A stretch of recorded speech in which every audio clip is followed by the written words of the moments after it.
Chapter 1683. Yuyita, Receiving Guests? I should really let the little princesses from the group of little princesses see how stifled their lord is. Fireworks era. It's not just the streamer who's stifled. I've been stifled for a while too. The content of the streaming of swords and blades is more exciting. Of course, I'm not encouraging the streamer to be as unrestrained as before, but it's good to have some fun once in a while. Don't stifle yourself. Ching-chun, when I heard the streamer say receiving guests, I couldn't help but think of an alluring madam waving her handkerchief. The sense of déjà vu is too strong. Lao Sijilianmeng. To the previous poster, I think the two have the same effect because both the streamer and the madam want people's lives. Even the salted fish in the streaming room had been edified into an old salted fish that raced on Mount Xiaoming. But a big shot was still a big shot. Her speed was extraordinary. In the blink of an eye, a car flew past. Jiang Pengji blocked the bullet screen and carefully waited for the fish that slipped through the net to crash into her. In comparison, Enchui's situation was much more difficult. There were enemy soldiers lying in ambush in front and behind him. This was not the worst. The worst thing was that the morale of the three armies was hanging by a thread.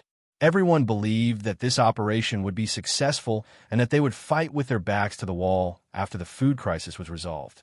Now that they had been ambushed by the enemy, their last breath was immediately deflated. Their morale had also collapsed. However, in the face of danger, they could only brace themselves and fight for a way out. Only then would there be a possibility of survival. The flames of war spread, and the killings shook the heavens. The morale of Jiang Pengji's side was as high as a rainbow, and Shui's side could only struggle with difficulty. Seeing that the tide was about to turn and that the flames of war were about to spread to Shui's side, and Shui was burning with anxiety, but he was powerless. He only hated Jiang Pengji and Lu Zheng, who had presented him with a brilliant plan. Now that he thought about it carefully, it was most likely that Lu Zheng had used the excuse of leaving to seek refuge with Jiang Pengji. He had even used the brilliant plan to deceive Shui into stepping into a trap. This guess was baseless, but Shui could not think of any other possibility. He loved and hated Lu Zheng at the same time. His heart was filled with rage, and Shui felt that he had treated Lu Zheng well. Although he had given him the cold shoulder in the past 2 years, he had also ensured that Lu Zheng enjoyed a high position and wealth. He had never done something like burning the bridge after crossing it. He did not expect Lu Zheng to betray him and hook up with Jiang Pengji. And Shui kept saying that he trusted LV Zheng and treated him well, but in reality, he was biased to the core. Lu Zheng's brilliant plan might not have come from Lu Zheng. Perhaps Lu Zheng had already met with misfortune. Unfortunately, and Shui didn't have the chance to think about this. He shouted, "Retreat! Lead the troops and break out of the encirclement." If he was caught, there was no point in fighting the war. The remaining territories of Nansheng would really fall into Jiang Pengji's hands. The group also realized the severity of the situation. They could only try their best to organize a counterattack and break out of the encirclement, attempting to escort Shui out of the encirclement. Even if the soldiers under Jiang Pengji's command were of high quality, they were no match for the enemy's human wave tactic. The soldiers under Shui's command focused on one direction to break out of the encirclement. They managed to tear a hole in the encirclement, but not too long after, the enemy came to fill the gap. Soon, the commotion here alarmed Fu Wang. "Report, what's the matter?" Fu Wang spat out a mouthful of blood. With a few slashes, he chopped a few obstructing enemies in half. The soldiers reported to Fu Wang that Shui's side was gathering troops to break out of the encirclement, allowing Fu Wang to decide whether to continue intercepting them or go easy on them. The battlefield was so big that it was impossible to take care of every single area. There were bound to be places where troops had to be concentrated, and some places where they had to go easy on them to reduce the overall pressure. They had to use the limited number of troops to deal the greatest blow to the enemy. If they sent troops to fight to the death in one area, the troops in other areas would be thinned out. Even though the morale of Shui's troops was low and their combat ability was not up to par, it did not mean that they would surrender without a fight. For example, Shui's attempt to break out of the encirclement was very stressful. Many soldiers had been sacrificed to stop them. Fu Wang rubbed his chin with his blood-stained palm and muttered to himself. His hands, face, armor, and the warhorse he was riding, lightning chasing, were all stained with someone's blood. He looked as if he had crawled out a mountain of corpses and a sea of blood. It was very frightening. When he was deep in thought, his oppressive aura became even stronger. "Ha, looks like it's a big fish." Fu Wang picked up his weapon and urged his horse forward. "What are you waiting for? Grab your weapons and follow me." Fu Wang was a meticulous person despite his coarseness. The morale of Shui's troops was so low that they could not withstand a single blow, but the troops they had gathered to break out of the encirclement had almost torn apart their own army's defensive line. What did this mean? This meant that the person they were protecting had an extraordinary status. The soldiers had to raise their fighting spirit, which was why Fu Wang's side was feeling so pressured. With such a deduction, would Fu Wang let them go so easily? The people on Shui's side were the first to realize that something was wrong. The enemy was targeting them. When he realized this, Shui could not sit still. Riding on his warhorse, he gripped the reins tightly, his face so dark that it seemed as if it would drip water. "Master, the enemy has caught up." Fu Wang and the others were very fast, but because of the darkness, reinforcements could not come as quickly. Shui had managed to temporarily escape danger under the protection of the soldiers. Before they could celebrate, they discovered that the enemy had already caught up. They could only send out some troops to delay the enemy for a while. However, this method was not a long-term solution. On the way to escape, a soldier came up with an idea in a moment of desperation. He suggested that Shui take off his luxurious clothes and change into the tattered clothes of an ordinary soldier. His face would be smeared black, his hair messy, and he would disguise himself as an ordinary soldier. Even if the enemy caught up, Shui would blend into the chaotic army. As long as he did not admit his identity, no one would know that he was Duke Shui. This soldier could then disguise himself as Shui and confuse the enemy's eyes and ears, drawing their people away. This way, he could delay them for a while. Although this method was bad, it was a method that did not have a solution. For the sake of his own life, Shui had to agree. When he finished changing, he realized that something was wrong. However, time was of the essence. He did not have the luxury of time to think about it. "Sorry to trouble you, master." The soldier put on the clothes Shui had taken off, scratched his messy hair with his fingers, and turned back on his horse, leading the soldiers to delay the enemy. The soldiers split into two groups. One group would escort Shui to escape, while the other would use themselves as bait to attract the enemy's troops. Fu Wang was not a useless person. In a few moves, he had captured and killed the people in the second group. "General Fu, this is the big fish." The soldiers picked out the best dressed, the tallest, and the one with the most complete armor from among the captives. After identifying the captives, they finally caught the general who had put on Shui's clothes. This was probably the big fish that the enemy was carefully protecting. Fu Wang dismounted, grabbed a torch, and walked forward. He used the light to identify the man. "Who is this?" Fu Wang casually poked the torch in front of him, almost burning the man's eyebrows. The general in Shui's tent said, "I am Shui. How dare you?" Holding the torch, Fu Wang froze. He almost cried out, "Is Shui personally leading the troops today?" The general. Chapter 1684. "No, that's not it." The general's face darkened, but it was too late to make up for it. Fu Wang would not listen to his excuses. Fu Wang walked up and used his free hand to violently wipe away the dirt on the general's face. He brought the torch in his right hand closer to examine it. He laughed coldly. "Ignorant child, don't you know that I've seen Shui before?" The general's mouth was bitter. How could he know that Fu Wang had seen Shui before? He had been exposed almost immediately. If that was all, it would have been fine, but he had made an extremely stupid mistake. Even if this ambush was a trap, they could not have known that Shui was personally leading the army. In other words, there was no need for the general to put on Shui's clothes to draw the enemy away. Not only would this not buy time, but it would also expose the fact that Shui was among the fleeing troops drawing the enemy's pursuit. The correct method should have been for Shui to disguise himself as a fleeing soldier and use the chaos to escape into the dense forest. Only then would he have a chance to escape. In the end, because of the urgency of the situation, he had neglected this point and exposed his lord Shui's existence. Not only that, but this mighty general had seen Shui before. Once Shui was captured, there was basically no hope of escape. Thinking of this, the general was so regretful that he wanted to commit suicide. Fu Wang observed the captive's expression coldly. He had already figured it out. He had lied. Fu Wang had never seen Shui in person, only his portrait. He had lied to deceive the captive. Men, Fu Wang suppressed the wild joy in his heart. If he could capture Shui alive, how great of a contribution would that be? All men were ambitious, and Fu Wang was no exception. The general heard the commotion and hurried forward to receive orders. Fu Wang ordered him to send more men to hunt down the fleeing fish. You go first, I'll follow soon.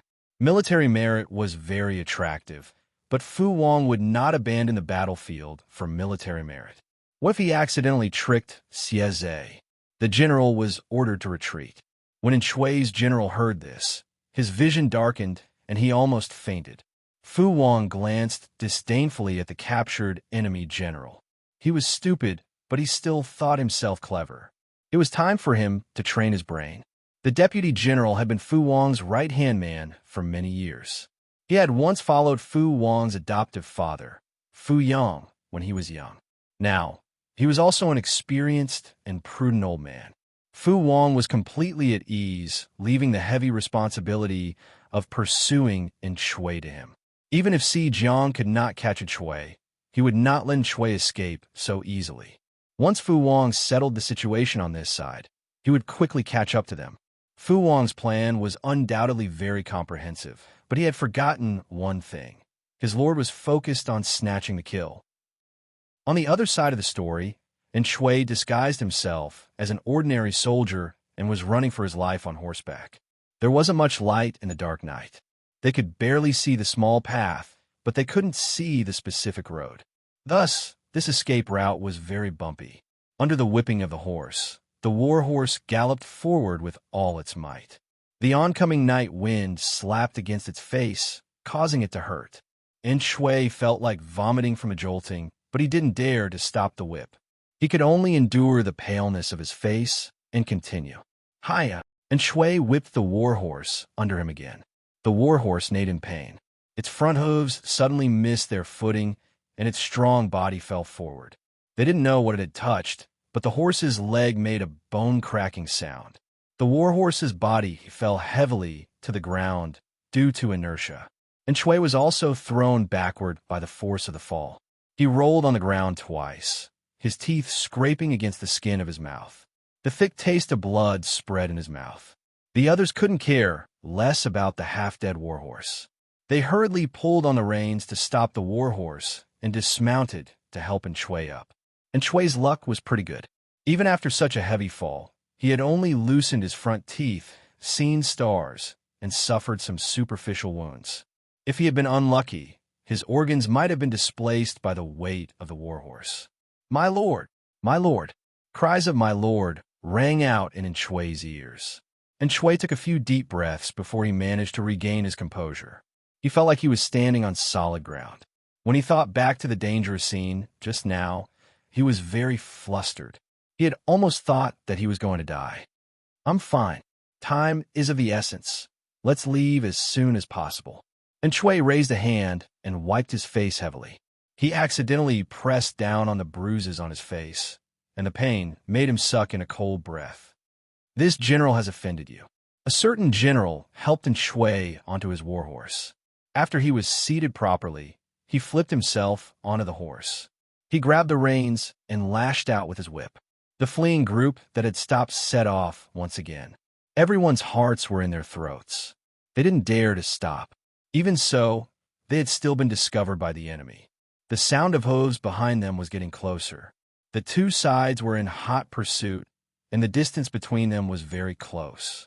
When the sound of hooves entered in Shui's ears, it didn't sound like they were stepping on the ground, but more like they were stepping on his heart to hasten his death. Chase them. They're right ahead. Hiya. The hooves of the horses stomped on the ground, causing the sand on the ground to tremble slightly, as if an earthquake had occurred. This scene reminded Shui of his great escape experience in the past. At that time, he had also been riding on a horse that he had stolen. He had whipped the horse with all his might in an attempt to shake off the southern barbarian soldiers who were chasing after him. He had been chased so hard that he couldn't breathe. He didn't have the energy to recall the tragic deaths of his parents, wives, concubines, and children. There was only one thought left in his mind: escape, survive, and take revenge. In the end, he had been shot 3 times in the back by the enemy. While unconscious, he had jumped into the fast-flowing river and luckily escaped with his life. When the ice-cold river water had submerged his head, his brocade clothes had absorbed all the water, and his exhausted body had flowed along with the river water. He had thought that he was dead for sure. After experiencing a long period of darkness, he had woken up despite his tenacity. Dragging his body full of injuries, he had tried his best to leave Nansheng. In the first half of his life, Shui had been a nobleman who had enjoyed a life of luxury. He had never had to do any chores. However, during the few years he had been on the run, Shui had suffered countless hardships and had struggled on the edge of life and death several times. Every time, he had wanted to give up, but the nightmares would always remind him of the tragic deaths of his wife, children, and parents, stirring up the indignation and hatred in his heart. In the end, he had gone into exile in Dongqing. Many years had passed, and Shui had thought that the most difficult days were far away from him. He hadn't expected that he would have the chance to relive them today. Back then, he had been fortunate enough to survive. In the end, he had made a comeback and destroyed the southern barbarians to take revenge. If he could escape today, he might be able to create another miracle. And Shui harbored such thoughts. His silent eyes seemed to be burning with 2 clusters of flames. Whether it was Lu Zheng who had betrayed him, Jiang Pengji who had stopped him, or Hua Yuan who had secretly disobeyed him, and Shui was immersed in his own emotions when he suddenly heard the voice of the general under the tent.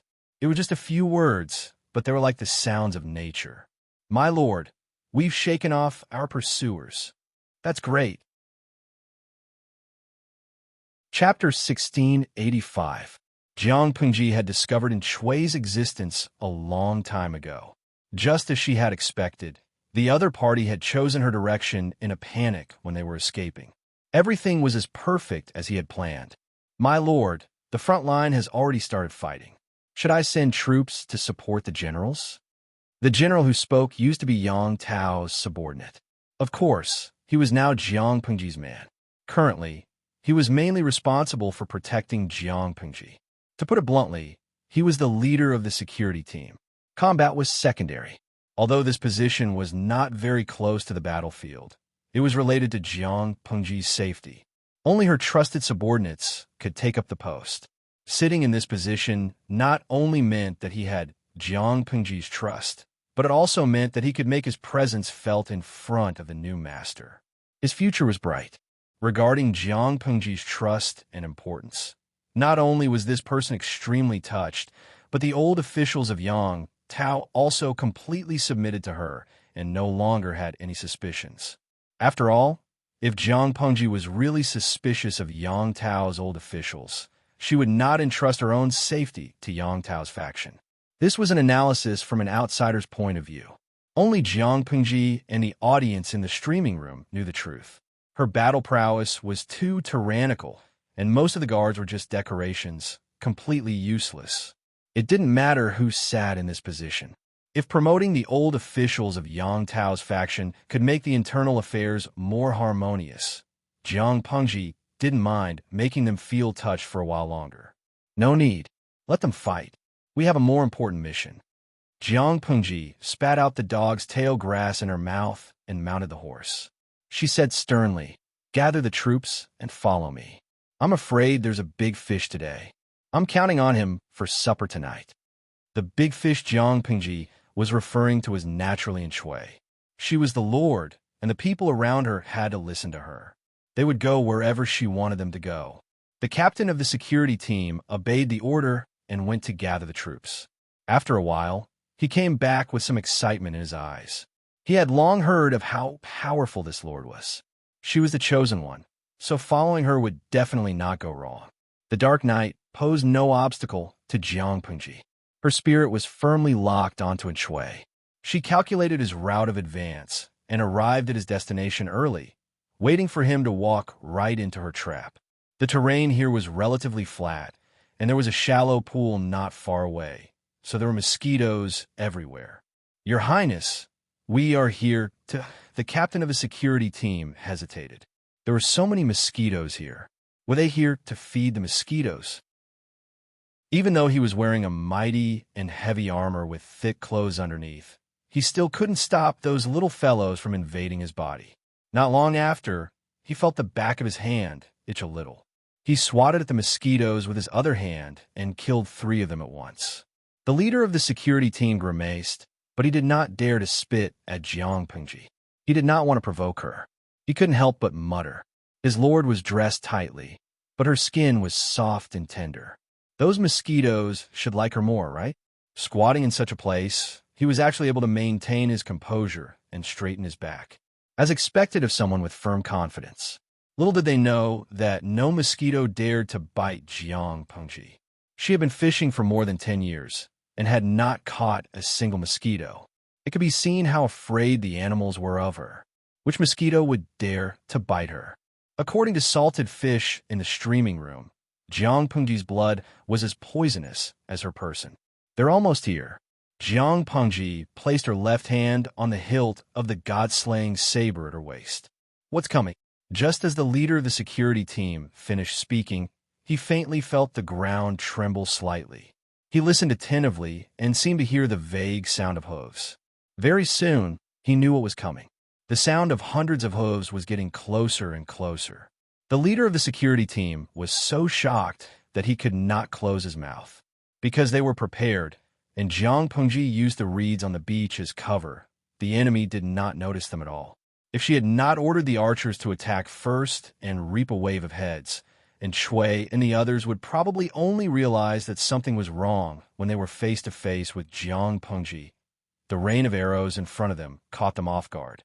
The cavalrymen at the front fell off their horses one after another. They only had time to let out a short scream. Isn't it a pleasure to have a friend come from afar? Jiang Pengji drew out the god-slaying saber at her waist. The snow-white blade was extremely eye-catching in the dark night. It was as if the blade did not reflect the moonlight, but glowed on its own. Duo Shi, we haven't seen each other for many years. Do you still remember me? It's not easy to meet an old friend. Duo Shi, why don't you stay for a cup of tea and catch up? Why are you in such a hurry? Even though she was speaking ingratiatingly, the murderous intent emanating from her body was so obvious that even a blind man could sense it. Jiang Pengji's voice was not too loud. She was also a distance away from Shui. Logically speaking, the latter should not have been able to hear her. In the end, not only didn't Shui hear her clearly, but the defeated soldiers around him also heard her clearly. Everyone had different reactions, but there was one thing that they all had a common understanding of: terror. And Shui's breathing was heavy. The joy of escaping had not even passed when the soul-reaping envoy followed closely behind and blocked the way out. He used a hoarse and venomous voice, almost squeezing Jiang Pengji's name out of his molars. Lu, she... And Shui was like an angry and heavily injured beast. He paced back and forth in his cage anxiously, his eyes filled with murderous intent. As Shui shouted these 2 words, the soldiers who heard the commotion panicked. Lu Shi, this name had been with them since the beginning of the war like a shadow. They could not help but feel a headache when they heard it, let alone when they saw him in person. Jiang Pengji smiled and said, Duo Shi, you still remember me. And Shui's breathing became even heavier. How could he not remember? Could it be that today was the day of his death? Would this be his burial ground? No, he would not die, and he would not lose either. And Shui took a deep breath and said, Lu Shi, you guard your Dongqing, and I'll guard my Nanshan.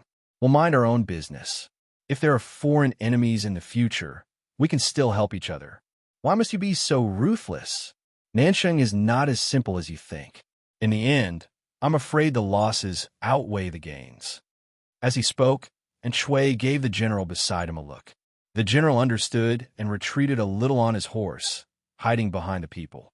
He held his bow and knocked an arrow, closed his eyes, and determined Jiang Pengji's position based on the sound.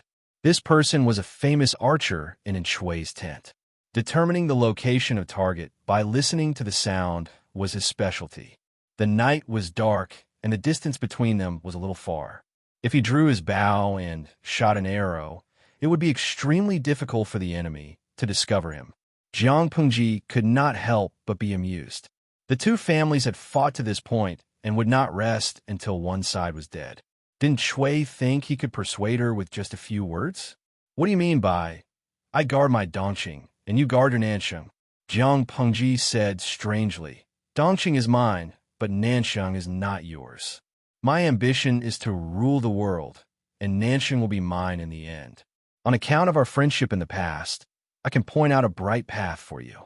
And Duo Shi, if you lead your troops and pledge allegiance to me, I'll confer you the title of Duke Anil. You'll enjoy a lifetime of glory, splendor, and wealth." As soon as he finished speaking, the archer had already shot an arrow from the dark. The bowstring buzzed softly, and the arrow pierced through the air, and Shui's heart leaped into his throat. Chapter 1686. My leg. The sudden pain made Shui cry out in pain. The war horse he was riding neighed loudly because of it. Sometimes it raised its front hooves, and sometimes it kicked its hind legs. The more violently it moved, the deeper the arrowhead buried in the horse's body, tearing and stirring its flesh. Fresh blood flowed from the wound. The war horse was startled and jumped around. The person on the horse suffered even more, and Shui was even more unlucky. He was thrown off the horse for the second time. If someone hadn't grabbed his collar when he fell off the horse, he would have suffered a concussion. Of course, and Shui's center of gravity wasn't on the war horse. The pain in his thigh was even more acute, occupying all of his attention. And Shui's entire face was contorted in pain. It looked hideous and terrifying. To reduce the pain, he raised his hand and grabbed the cloth around the wound on his thigh. He used so much strength that he almost tore the cloth into pieces. His 5 knuckles were pale from the excessive force. In stark contrast was blood. Warm, sticky blood stained in Shui's palm.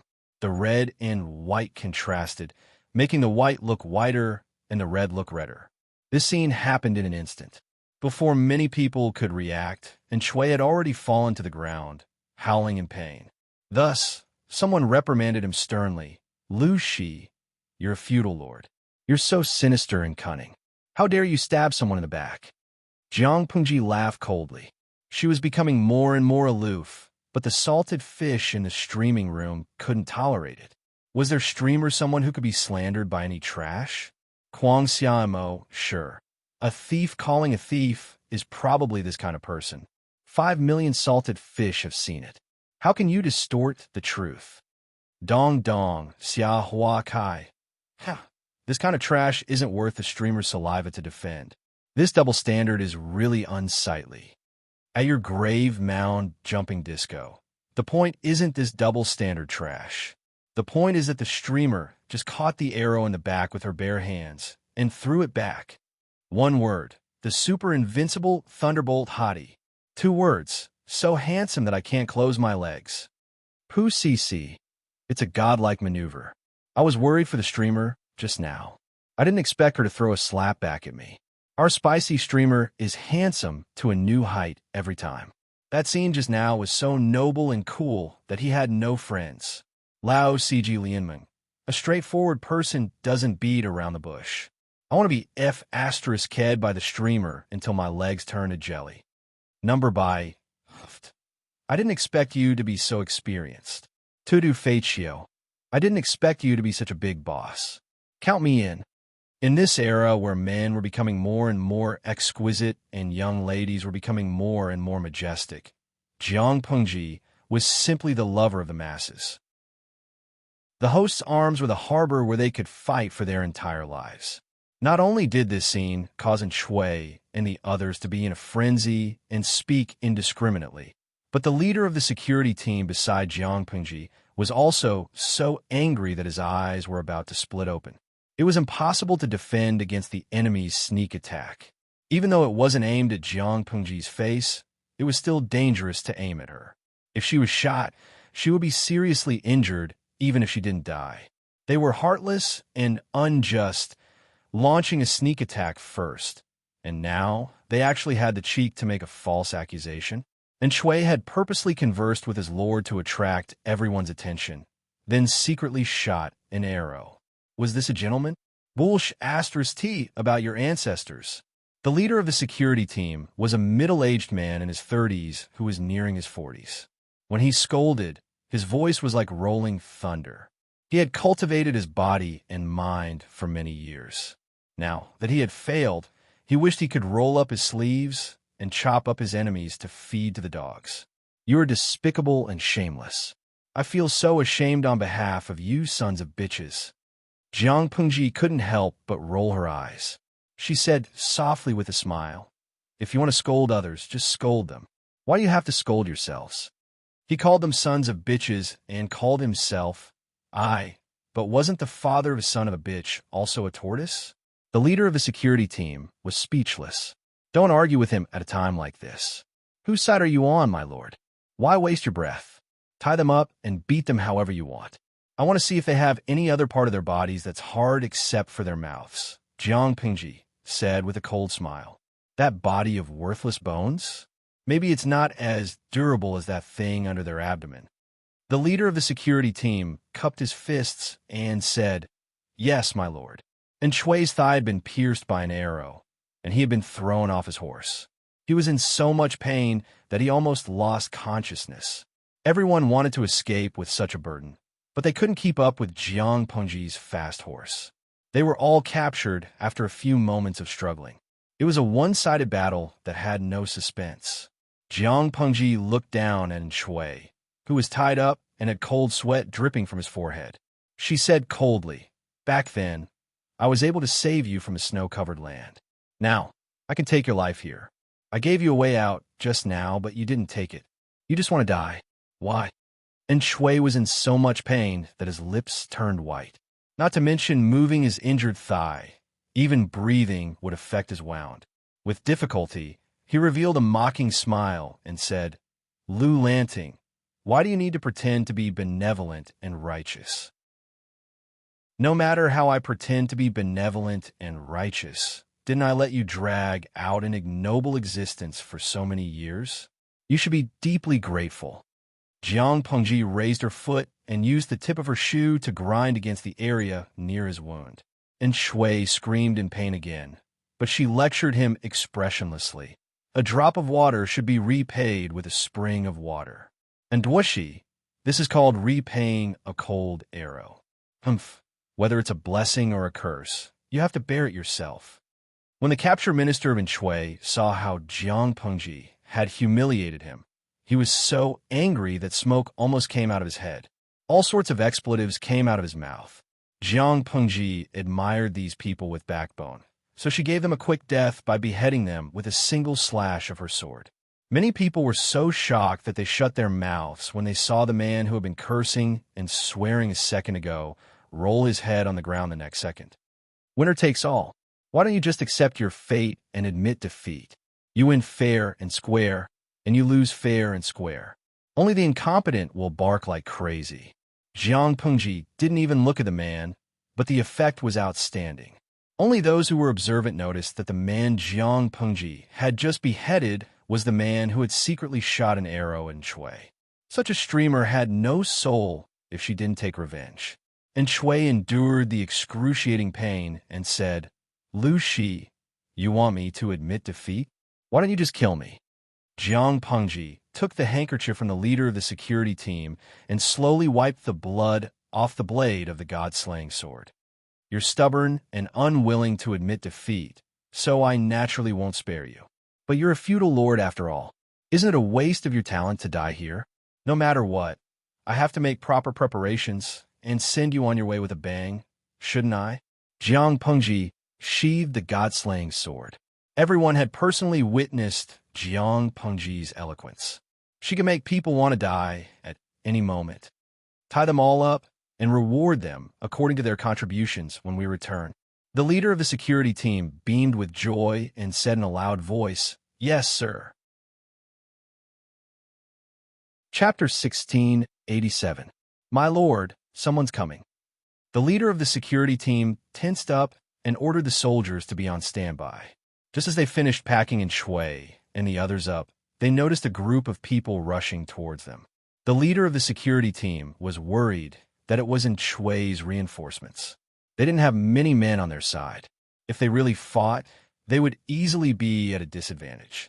However, Jiang Pengji wasn't worried because this group of people was none other than the pursuing troops that Shui and the others had shaken off not long ago. Fu Wang had just met up with them. When Fu Wang heard that General Shui had lost in Shui, he was furious. He wanted nothing more than to capture them and beat them up to vent his anger.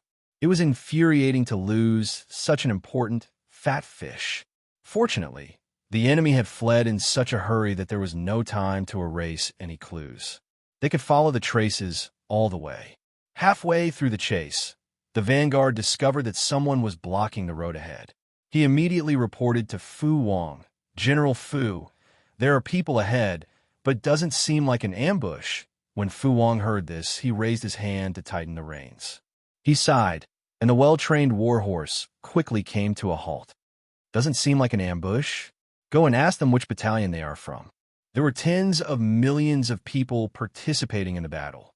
Although the troops of the various battalions were in contact, the battlefield was chaotic and news traveled slowly.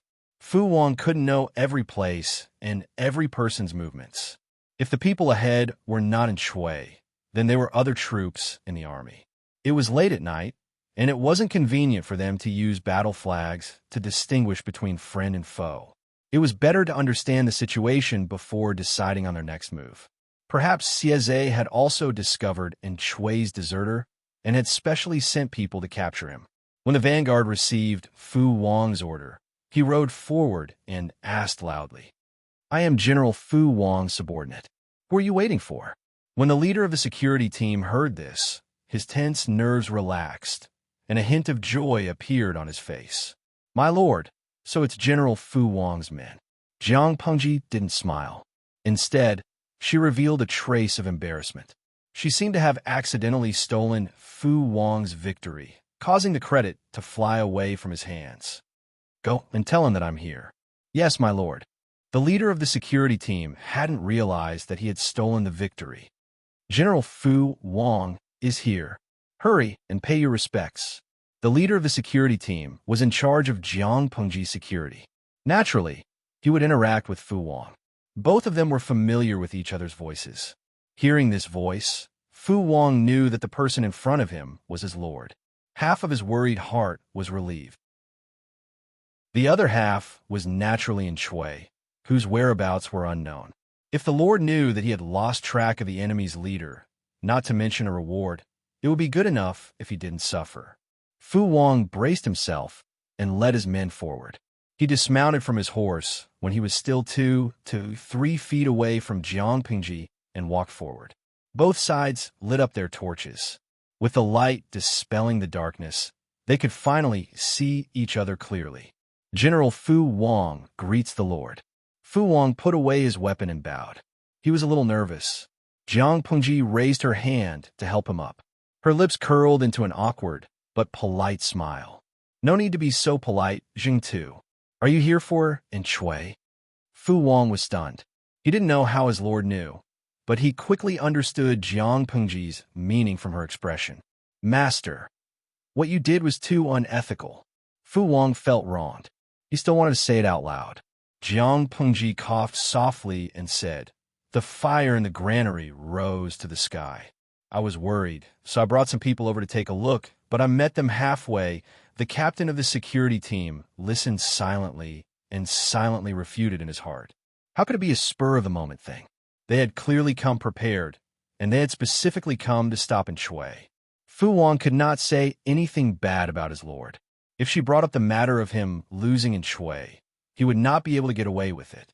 Thus, the pitiful Fu Wang could only silently accept the fact that his lord had snatched his kill. He could only hold back his tears of blood. He couldn't vent his anger on his master, but he could vent on Shui. If it wasn't for the fact that this old fellow was so good at running, Fu Wang would have caught him long ago. Would have been his lord's turn to snatch his head? "My lord, where's Shui?" Jiang Pingji pointed her thumb behind her and pouted. "He's lying there half dead. I'll take care of him when we get back."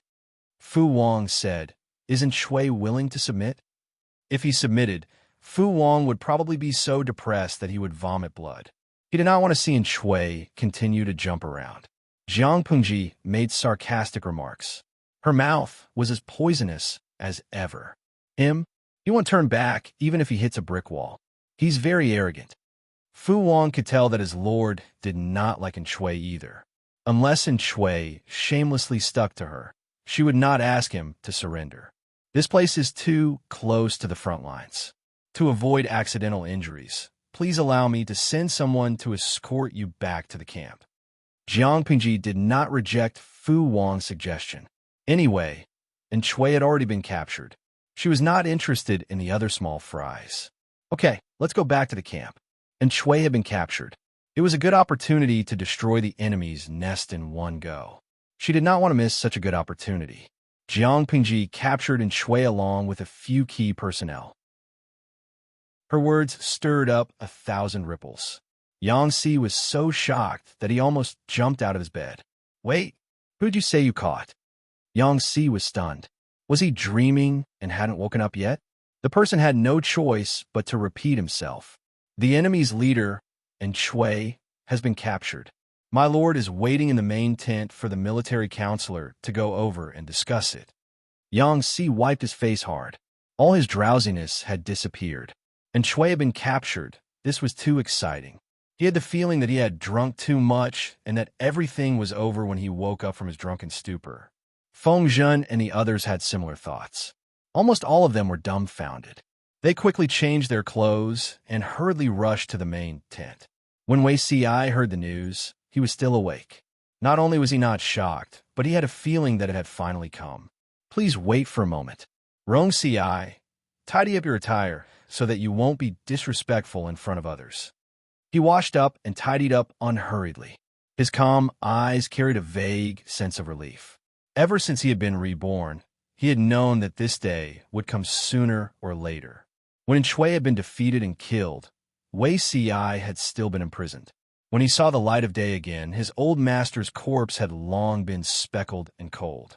Considering that he had been his lord's subject in his previous life, he should go and see him one last time. Because the tent was located relatively close to the main tent, it was not too late for Wei Si to wash up and head over. Half of the people in the tent had yet to arrive. After a quarter of an hour, the people arrived one after another.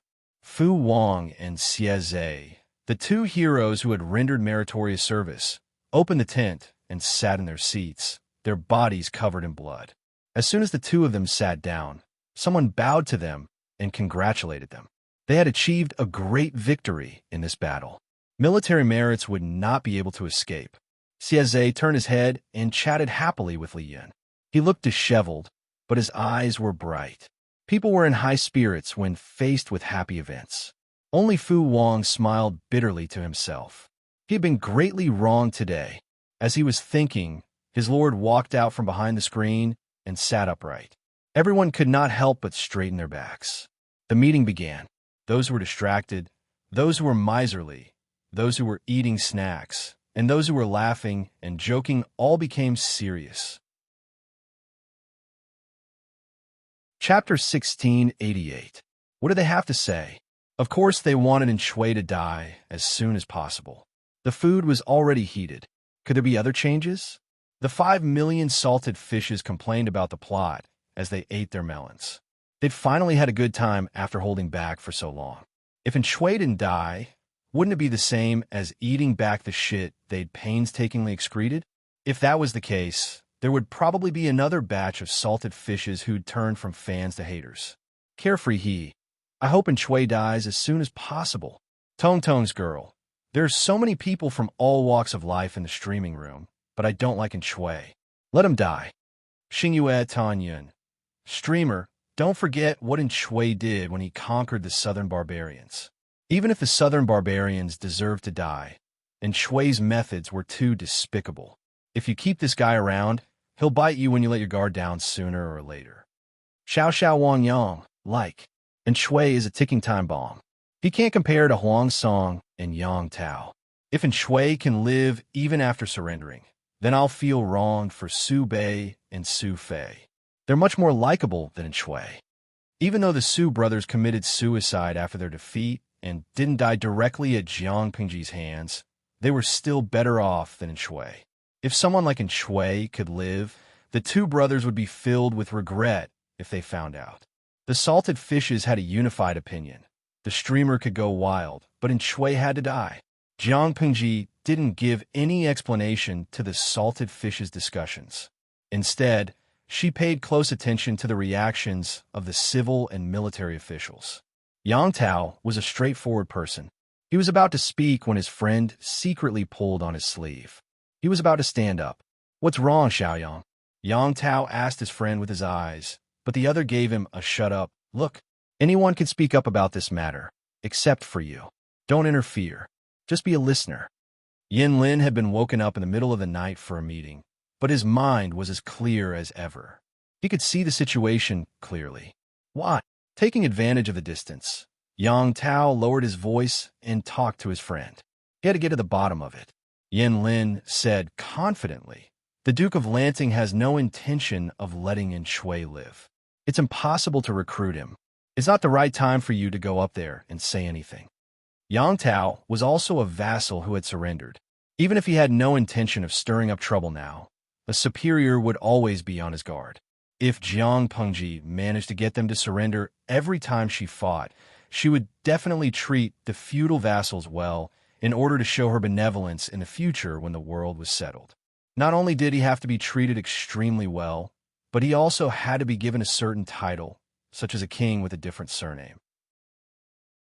It would be fine if they kept to themselves, but as time went on, this group of people would secretly join forces to cause trouble. Jiang Pengji was not stupid. Why would she leave so many hidden dangers for herself? Huang Song had been summoned to surrender, and he had signed an oath of alliance to restrain him. Yang Tao had been summoned to surrender, and he had been given an important position as an exception. Then what should he do with Shui, who had been summoned to surrender? This was one of the reasons. The other reason was that Jiang Pengji had been at war for the past few years. She had lost a lot of manpower and resources in order to conquer Nanshan. Even if it was for the sake of the soldiers who had died in the war, Jiang Pengji could not simply summon another feudal lord to surrender. According to Yin Lin's analysis, Jiang Pengji wanted to kill Shui no matter how he looked at it. Yang Tao was confused. If that's the case, then what's the point of asking? Digging someone out of his bed in the middle of the night just to ask a fill-in-the-blank question with a fixed answer. That was insane. When Yang Tao asked the question, he vaguely felt someone's gaze on him. He looked up and saw that no one was paying attention to him. Yin Lin said, "It's a routine question. It's true that she wants to kill Shui, but to show that she's not an arbitrary person, she should at least ask." Yang Tao was so shocked that his mouth opened slightly. After a while, he managed to choke out a sentence. It's a pity that I'm only halfway through my dream." Yin Lin was speechless. Because Shui was more valuable dead than alive, a few important ministers secretly wanted Shui dead. Of course, not all of Jiang Pengji's subordinates were smart. There were always different opinions. From a short-term perspective, they all agreed that Shui should not be killed and that they should try to recruit him again. Given that their lord was a little fierce, they were very tactful when they made their suggestions, afraid that they would step on a mine. Jiang Pengji did not comment on this suggestion. She just turned her gaze to the others. "Besides that, do you have any other opinions?" Her gaze swept across Feng Zhen and the others one by one. Yangtze nodded his head, his eyelids drooping. His upper and lower eyelids bumped into each other. Feng Zhen covered half of his face with a fan. It looked normal, but according to the changes in his facial muscles, he was most likely yawning. "Li Yun, Xieze, Qi Kuang, and the others looked thoughtful. Unfortunately, they hesitated and did not dare to speak. Wei Xi, Jiang Punji gave Wei Xi a look. The latter looked slightly awkward, but in the end, he took the initiative to leave the table. "My lord, I don't agree with the judgment of the others." Since the lord had spoken, Wei Xi naturally had to help her and smooth out the show. "Oh, what do you mean? And Shui is only a captive. My lord has personally asked for him to surrender once. How can you ask for him 3 or 4 times? Asking for him once was already giving him face. Don't be so shameless." Wei Xi continued. "Secondly, this person's temperament is treacherous. He acts ruthlessly and ruthlessly. He will do anything to achieve his goals. This can be seen from how he treats the old, weak, women, children, and sick among the southern barbarian captives. If such a cruel and cold-blooded person is recruited to surrender, there is a high possibility that he will betray us in the future. My lord should not take this risk. My lord, please reconsider and consider it carefully." Wei Xi threw out a brick to attract Jade. He explained most of the reasons. Under Jiang Pengji's murderous gaze, Feng Jun and the others could not continue to slack off. "I really think that Zixiao is right." Feng Jun stood up and added, "According to the previous judgment, my lord can indeed take over all of Enshui's remaining troops by asking him to surrender. However, Enshui's troops have long run out of food. Our army will only need to besiege them for a few more days to starve most of them to death. It will be effortless. Since it will take a few more days to make them surrender obediently, why will my lord need to specially ask for Enshui surrender?" I agree with Zixiao and Zisher's deduction. Yang Si followed up with a violent attack. There are still 300,000 to 500,000 troops under Enshui's command at the front line and at the rear. If Enshui is still alive, my lord will not be able to use these troops in the short term. The disadvantages outweigh the advantages. Therefore, my lord, you understand. The steps have been set up. You should quickly go down. After the meeting, everyone should go back early to catch up on their sleep. After Yang Si finished speaking, a few more people spoke up. The voices in favor of killing Enshui were overwhelming. "If that's the case, we'll do as everyone says." Jiang Pengji seemed to have made up her mind about something. She said, "Tomorrow, we'll send out troops and kill him as a sacrifice." All right, the meeting was coming to an end. The battle plan for tomorrow had been confirmed. Chapter 1689. That was true, but there weren't many who were in the mood to sleep after they returned. The battle the next day was crucial. It was a good opportunity for everyone to fight for credit and gain experience. No one wanted to miss it. Just thinking about it made him excited. How could he fall asleep?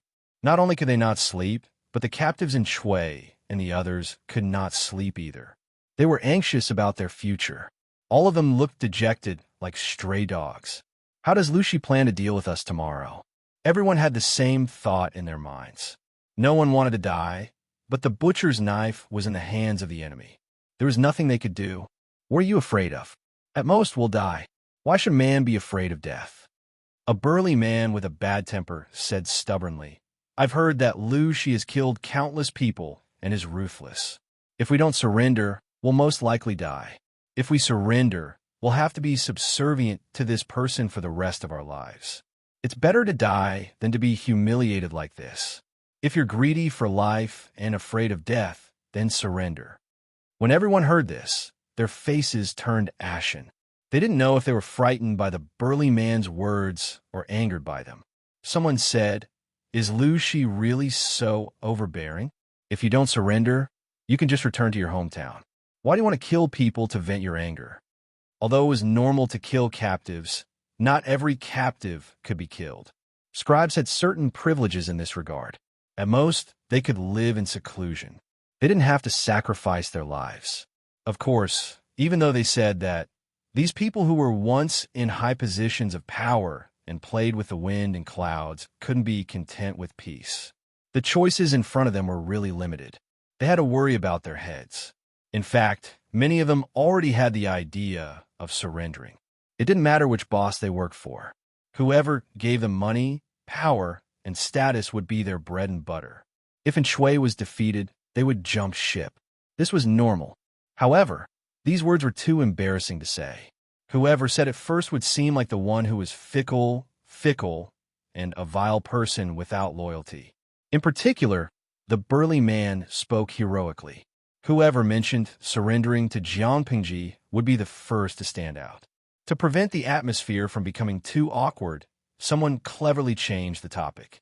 Our lives and deaths are still a small matter, but the Lord situation is really not good.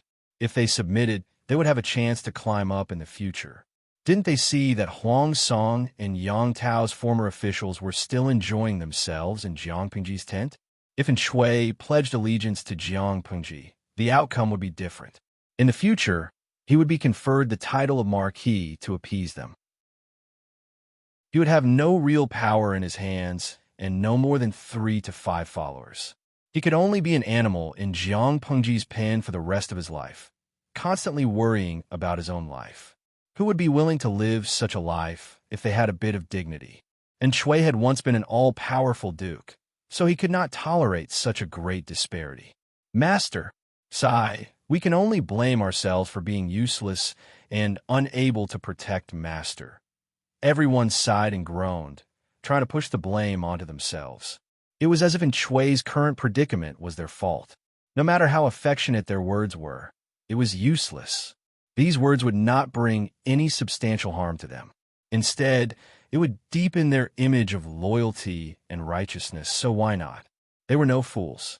They had a vague idea of what had happened to Shui, and Shui probably wouldn't be able to escape this calamity. Even so, they hadn't expected Jiang Pengji to deal with Shui by killing him and sacrificing him to the flag. What was sacrificing to the flag? Before the army set off, they sacrificed living creatures to the gods and prayed for the gods' blessings to achieve victory. Jiang Pengji had always disliked superstition. In the more than 10 years of war, the number of times she sacrificed to the flag was pitifully few. Most of the time, it wasn't to pray for blessings to the gods, but to kill the enemy to boost morale. The living creatures she sacrificed to the flag included, but were not limited to, chickens, ducks, fish, geese, pigs, dogs, cows, sheep, enemies, and traitors. For example, during the battle in Changye, the fellows who had jumped between her and Huang Song had been captured by her tricks and killed as a sacrifice to the flag. However, most of these living creatures were small pawns. It was the first time she had encountered a leader like Shui. On the second day, the army gathered neatly. The half-dead Shui was carried to the altar. Upon seeing this, Shui understood his fate. He was so angry that his face darkened. Lu Shi, how dare you humiliate me like this?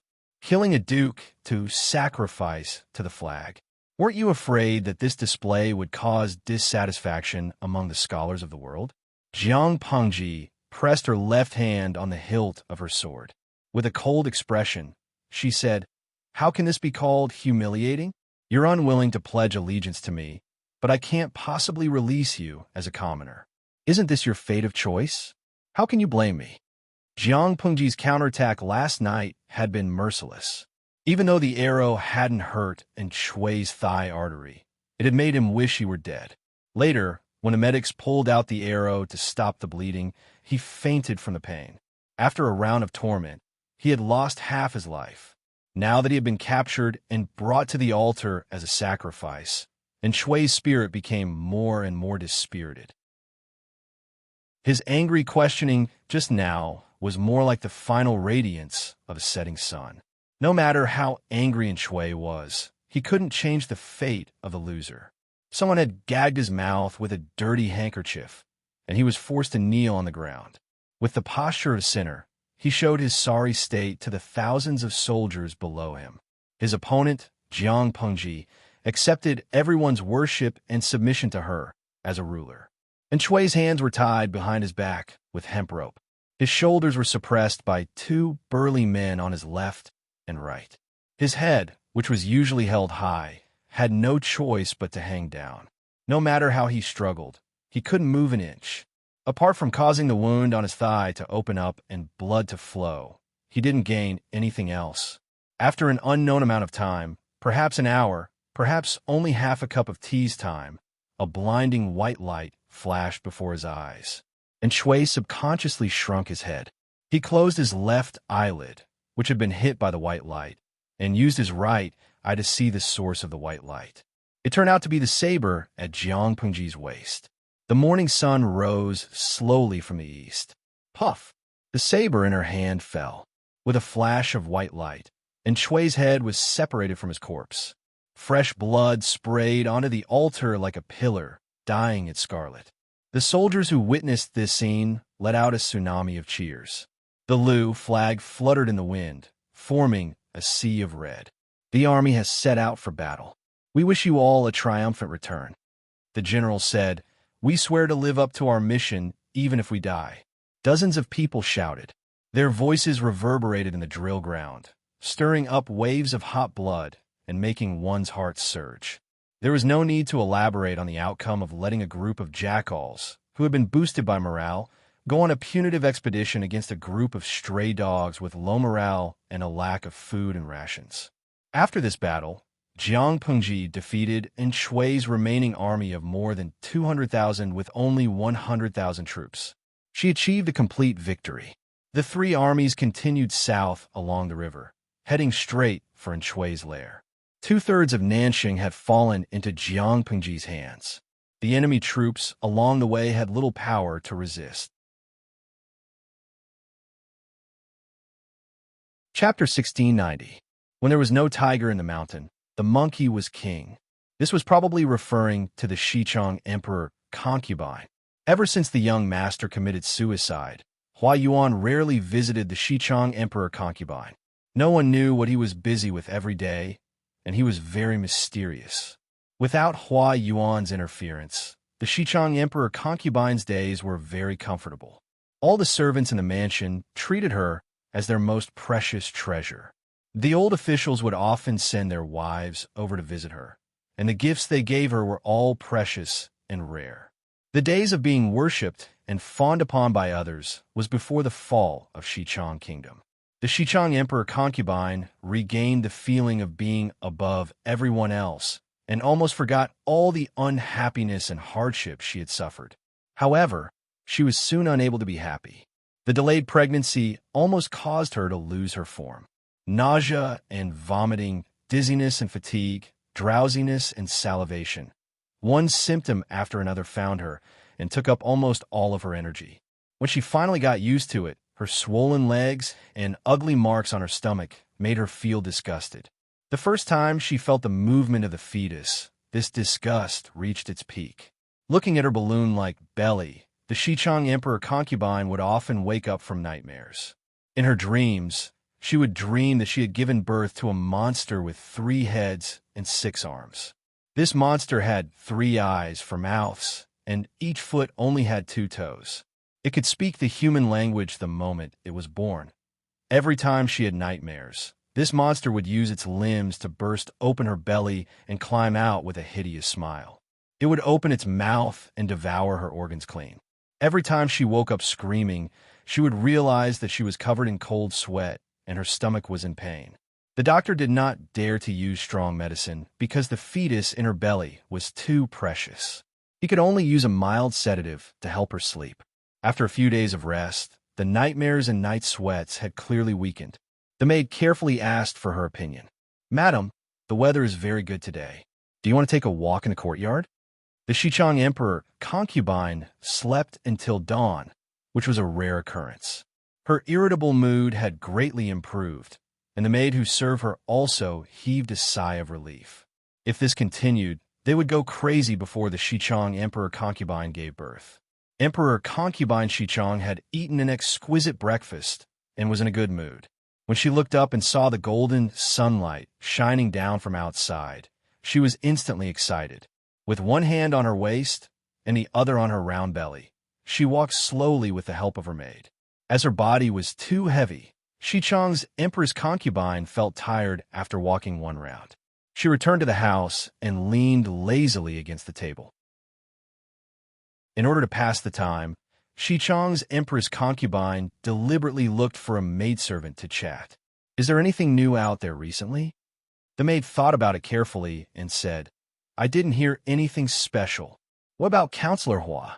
The Xichang Empress concubine probably felt that her question was too straightforward, so she pretended to hide it and explained, he is, after all, the most valued minister of the Old Master. The Old Master is fighting on the front lines, and the matters in the rear, including the mother and son, are entrusted to him. That is why I asked this question. I don't know why, but I've been so flustered these past few days. I've been having nightmares about terrible things in the middle of the night. Of course, Xichang's Empress concubine would not say that she had dreamed of giving birth to a monster. Instead, she said that she had a nightmare because she was too worried about Shui. The maid did not suspect anything. She said, Counselor Hua? I've heard a little about it. I've heard that Counselor Hua hasn't been himself lately. Xichang's Empress concubine's eyebrows twitched. What's not himself? Usually, military Counselor Hua was gentle and courteous. However, after the young lord passed away, he seemed to have changed into a different person. Not only was he irritable, he even whipped the servants who made mistakes to death. The maid, who did not know the inside story, could not help but sigh. That's true. Counselor Hua has been young master's disciple for many years. If the young master commits a mistake and is trying to escape punishment, Counselor Hua will definitely be affected. The maid was straightforward and almost said that the young master had committed suicide to escape punishment. This was a taboo that everyone kept to themselves. If she said the wrong thing, she would lose her life. Fortunately, she stopped in time, and Xichang's Empress concubine did not blame her for speaking out of turn. That was how she managed to keep her life. Xichang's Empress concubine revealed a hint of mockery. And Shui's adopted young master had died at Hua Yuan's hands. It was good enough that he did not wake up laughing in the middle of the night. How could he be sad? As for the maids, easily angered and whipping, these changes were not a huge change in temperament in Xichang's Empress concubine's eyes. It was clear that Hua Yuan had revealed his true nature. He was finally willing to tear off the mask of a gentleman that he had maintained for so many years and return to his true self. Apart from that, is there nothing else? Xichang's Empress concubine stroked her belly from time to time. She felt sleepy. The gossipy maid revealed a troubled expression. Xichang's Empress concubine caught it and said, If there's anything, just say it. Don't beat around the bush and be secretive. It's better if you say it now. It's better than if I somehow hear it in the future and alarm the little ancestor in my belly. The maid gritted her teeth and said, Madam, I heard some bad news 2 days ago. It said that the situation at the front lines is not good. Xichang's Empress concubine's heart tightened as she asked, Not good? How is it not good? How would I know? I only heard it from a martial artist with some connections. I'm not too sure about the specifics. After the maid finished speaking, she pleaded, Madam, these things cannot be spread. If the head nanny finds out, I'll lose my life. Xichang's Empress concubine replied casually, I know. I won't tell anyone. She thought that the situation at the front lines was not good. That was also within Hua Yuan's plans, so she was not worried at all. Who would have thought that Hua Yuan was already a complete lunatic? Others could not predict his next move at all. His operations were a mystery. When the news that Shui had been killed by Jiang Pengji as a sacrifice came back, Xichang's Empress concubine was still dumbfounded. Who did you say died? Xichang's Empress concubine held her belly with one hand with difficulty. She grabbed the maid's hand with the other, her long fingernails digging into the maid's flesh. The maid's expression was hideous from the pain, but she did not dare to scream or shake off Xichang's Empress concubine's hand. She could only grit her teeth and hold on. The messenger paused, and his voice could not help but lower. Our Lord is dead. Dead? And Shui was dead? Even though Xichang's Empress concubine was already mentally prepared, she was still shocked when she heard the news. No matter how bad Shui was, he was Xichang's Empress concubine's greatest support at the moment. Her support had suddenly fallen. She was a sensitive and thoughtful pregnant woman, so her state of mind was naturally different from that of a normal person. How'd he die? The messenger did not seem to want to answer this question, but he had no choice but to. After all, and Shui's death was too humiliating for a noble.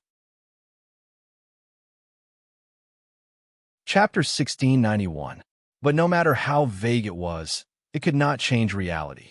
Two-thirds of Nansheng had fallen into the hands of the enemy, leaving her and her child with only one-third of the territory and the barren land of the southern barbarians. Now, they had to face the pressure of the enemy. It was hard to say if they could keep this bit of territory. Two-thirds of Nansheng was in the hands of the enemy, leaving her and her child with only one-third of the territory and the barren land of the southern barbarians. The current situation was set up by that bastard Huayuan. He should have a backup plan, right?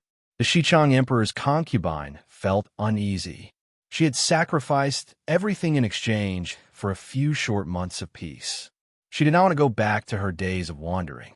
As the Emperor's concubine, she was born into a noble family. How could she live a life worse than that of a commoner? And Shui was dead. The only person she could rely on was Huayuan.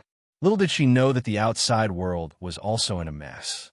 The complexity of the situation was not something a woman trapped in the inner courtyard like her could imagine. In order to eliminate dissidents, Huayuan had secretly forced many people to die. These people had discovered the abnormality of the rations, but could not find the culprit. As a result, they alerted the enemy and ended up on Huayuan's death list. No one knew that Huayuan's personality had changed greatly recently. He was not just irritable and easily whipped to death servants who made mistakes. On the day the young master committed suicide, Huayuan's main personality was awake for a short period of time, but it was quickly suppressed by the split Lu Shi. From then on, the frequency of the main personality's awakening increased, but it was still very short, so short that it was not enough for the main personality to commit suicide. When the secondary personality realized this, he began to doubt himself uncontrollably, causing his condition to worsen. In the end, he even had auditory, visual, smell, taste, and touch hallucinations. It was so severe that he could not distinguish reality from hallucinations. Sometimes he laughed excitedly, sometimes he was irritable, sometimes he was sad, sometimes he was anxious and depressed.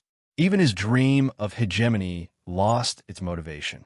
It was as if there was a voice in his heart telling him over and over again that this world was boring and that fighting for hegemony was useless. He was alone, but he could hear all sorts of noises.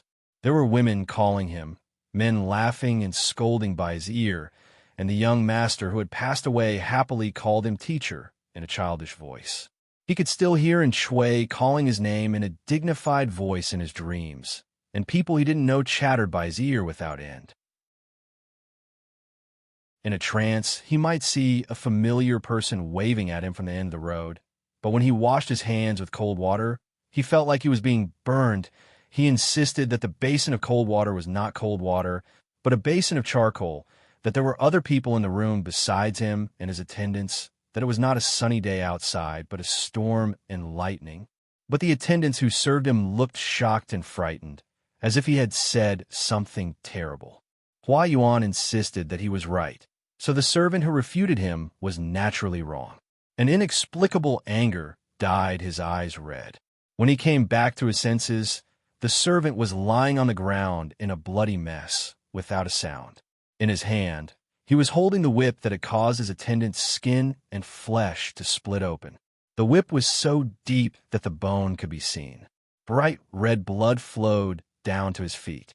The socks under his feet were full of the attendant's blood, and every step he took left a pair of bloody footprints. Huayuan resisted this strange version of himself. He was Lu Shi, the Lu Shi of Hejin County, not a lunatic with a clear mind. The more he denied it, the more frequent the hallucinations became. Once, when he was dealing with government affairs, he suddenly smelled something burning. When he looked up, he saw the red flames engulfing the house. He shouted, "The water is on fire!" and hurriedly ran out of the fire, but the people who heard the news said that there was no fire. It was still daytime, and the candles were not lit. It was raining heavily outside, so how could there be a fire? Huayuan was stunned, and his face turned pale. He tried to cover up the matter, saying that he was frightened by a nightmare. That night, he dreamed of a person he hadn't thought of for a long time, Lu Zheng.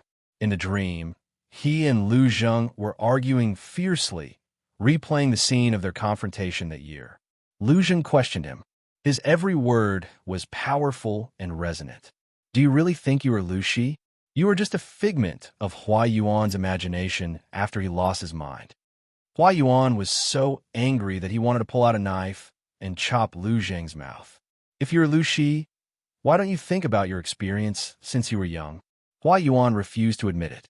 Although his memory of the past was very blurry, he thought that it was because he woke up in a stranger's body. As long as he took back his body and identity, everything would get better. You say you're Lu Shi, then do you remember that when I was studying in Langyi County, I drank with you at the mountain gazing pavilion? What did you and I talk about in that pavilion? You can't answer because you're not Lu Shi.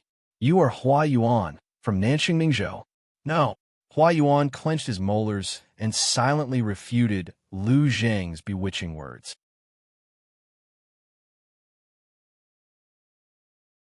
Chapter 1692. The Lord was dead, and the young Lord was gone, and Shui's other relatives had all died in the Nanman disaster. Faced with this situation, everyone wanted to curse in their hearts. Whether it was them or in Shui when he was alive, who hadn't privately mocked Jiang Pengji that she was destined to be taken advantage of. Some people even thought maliciously that if Jiang Pengji collapsed in the middle of the road and all her hegemony would end up benefiting others, would she come back to life from anger when she saw this in the netherworld? They used this as evidence to demonstrate the inferiority of female feudal officials, once again confirming that the existence of female feudal officials was unreasonable. In the end, after many years, Jiang Pengji, who still had 0 children, was still alive and kicking, able to fight, write, and smile. What about in Shui? In Shui was dead, and the heir who was about to come of age was gone. His hegemony was about to end. Oh, that was not right. The Xichang princess still had in Shui's posthumous child in her womb, so it could not be considered as the end of the line yet. However, what use could a baby who was not yet born and whose gender was unknown be? Could it be that they should work together to resist foreign enemies and wait for the child to be born before worshipping him as master? From a child's birth to adulthood, it would be a full 20 years. The key was that the child's aptitude was unknown. The late Lord in Shui passed away suddenly, and he did not have the chance to appoint a minister to entrust the child to before he died. Hearing this, perhaps someone would ask questions in a good mood. Didn't Shui think highly of Hua Yuan, then Lu Zheng? If he were to choose who to entrust the child to, these two would undoubtedly be the first choice. That being said, if Shui did not personally appoint them, who would be convinced? Even a fool would know that whoever became the minister would temporarily exercise authority on behalf of the Lord. He was not a feudal official, but he was better than a feudal official. If the minister was more ambitious, it was possible to seize power and occupy the late Lord's estate. Even if Shui's estate was in a precarious state, it could not stop the greed of people. In the face of a big enough temptation, there would always be people who liked to abandon their brains and choose to think with their bare eyes. With both external and internal troubles, the Xichang princess, who thought she was in a stable position, panicked. Once the news of Shui's death came, the wife of the minister who attended to her every day did not come, as if they had a tacit understanding. Not only that, but the servants who served her were also somewhat neglectful. They were not as careful as before. This gave the Xichang princess an ominous feeling. With a big belly, she visited Hua Yuan in the middle of the night to find solution. In the end, she didn't see Hua Yuan. Instead, she saw her brother. After Xichang's Empress concubine successfully got pregnant, the siblings reduced their private interactions. Although the royal family often did dirty things, it did not mean that the members of the royal family could accept the siblings without any grudges. The Xichang imperial concubine was rather disgusted by this matter. If not for the sake of survival and long-term considerations, she would not have easily compromised with Hua Yuan. Meeting again after several months, the atmosphere between the brother and sister was a little strange. However, no matter how awkward it was not as important as her own life. Xichang's Empress concubine hurriedly asked her brother, The Prince of Xichang looked much healthier than the last time they met. However, he had not rested well in recent days and looked listless. I'm afraid we've fallen into Hua Yuan's trap. The Prince of Xichang looked at his sister sorrowfully with a heavy sense of exhaustion. Emperor Concubine Xichang's heart tightened. A trap? Why? She stared at her brother's mouth, worried that he would say something despairing. We were too naive at the time and underestimated the viciousness of the human heart. That's why we were deceived by Hua Yuan's flowery words. The Prince of Xichang said tiredly. And Shui is dead. The young master is dead, other than the one in your womb. And Shui does not have a single bloodline on the surface. Logically speaking, everyone should treat this bloodline as their master and let Hua Yuan be an important minister. Hua Yuan will be able to rightfully control power through you and your child. Although she would be a puppet by doing this, at least she would not have to worry about food and clothing. In the future, when her child grew up, Xichang's Empress concubine could use their mother-son relationship to pull her child to her side. She could work hard to make Hua Yuan a mere figurehead and burn the bridge after crossing it. In the end, she would be able to make a comeback. Xichang's Empress concubine was stunned. She pretended to be calm. Isn't that the case? This plan seems to be going smoothly, but in reality, there are 3 prerequisites. What prerequisites? First, the power that Shui left behind must be strong enough to last until your son grows up. Xichang's Empress concubine was speechless. With Shui's death, his power was on the verge of collapse. The enemy would not let go of such a good opportunity to beat him while he was down. Even though she was a woman from the inner courtyard, she knew that this matter was very dangerous. If she continued to struggle, even 2 years would be difficult, much less 20 years. Second, Shui appointed Hua Yuan as an important minister. Everything is in the open. Xichang's Empress concubine gritted her teeth. But that person is already dead. He left nothing behind. And Shui had died too quickly. Not only had he buried hundreds of thousands of soldiers with him, he had not left behind any arrangements for a successor. No, I still have this. The Empress concubine caressed her belly as if she was clutching at her last straw. The prince asked her, who says that Shui's bloodline will definitely inherit Shui's legacy? The Empress concubine was stunned by the question. You say someone will usurp the throne? The prince sighed. Since ancient times, there have been many magnanimous dukes who, for the sake of the bigger picture, entrusted their legacy to important ministers. That's how it was recorded in the history books, and it led to a beautiful conversation between ruler and minister. Of course, there are also those who are thick-skinned enough to openly usurp power under the banner of completing the unfinished ambitions of the previous ruler. You and I were too naive before. It's too late to understand now. Top tacticians could understand the details immediately, but the siblings did not have the brains and carelessly fell into Hua Yuan's trap. The Empress concubine's face paled. And third, Shui's old ministers are loyal enough. They will not harm you and your son for their own selfish desires. This was very difficult. These old ministers were already restless. Although they did not put their selfish desires on the surface, they still gave themselves away. The Xichang prince had thought that the first person to become restless would be Hua Yuan. He had not expected it to be Shui's other old ministers. These old ministers usually did not have much of a presence, but they were experienced and had outstanding family backgrounds. They belonged to the hidden faction of power. On the other hand, Hua Yuan, this guy had not made a move. It was really illogical. At present, the greatest danger that Xichang's Empress concubine and her son faced was not from Hua Yuan, but from those old ministers who coveted Shui's legacy. The siblings had thought of things as a matter of course. When the truth was laid out in front of them, they were all dumbfounded. When Xichang's Empress concubine heard this, her delicate body could not help but tremble.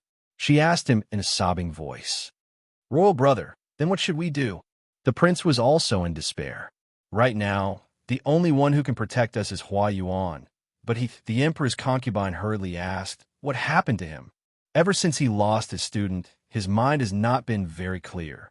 He often speaks crazily and whips people at the slightest provocation. The Empress concubine said in shock, "How could this be? That young master was personally plotted against and forced to death by him. Now he's acting crazily. What was he doing earlier?" The prince shook his head. "I don't know."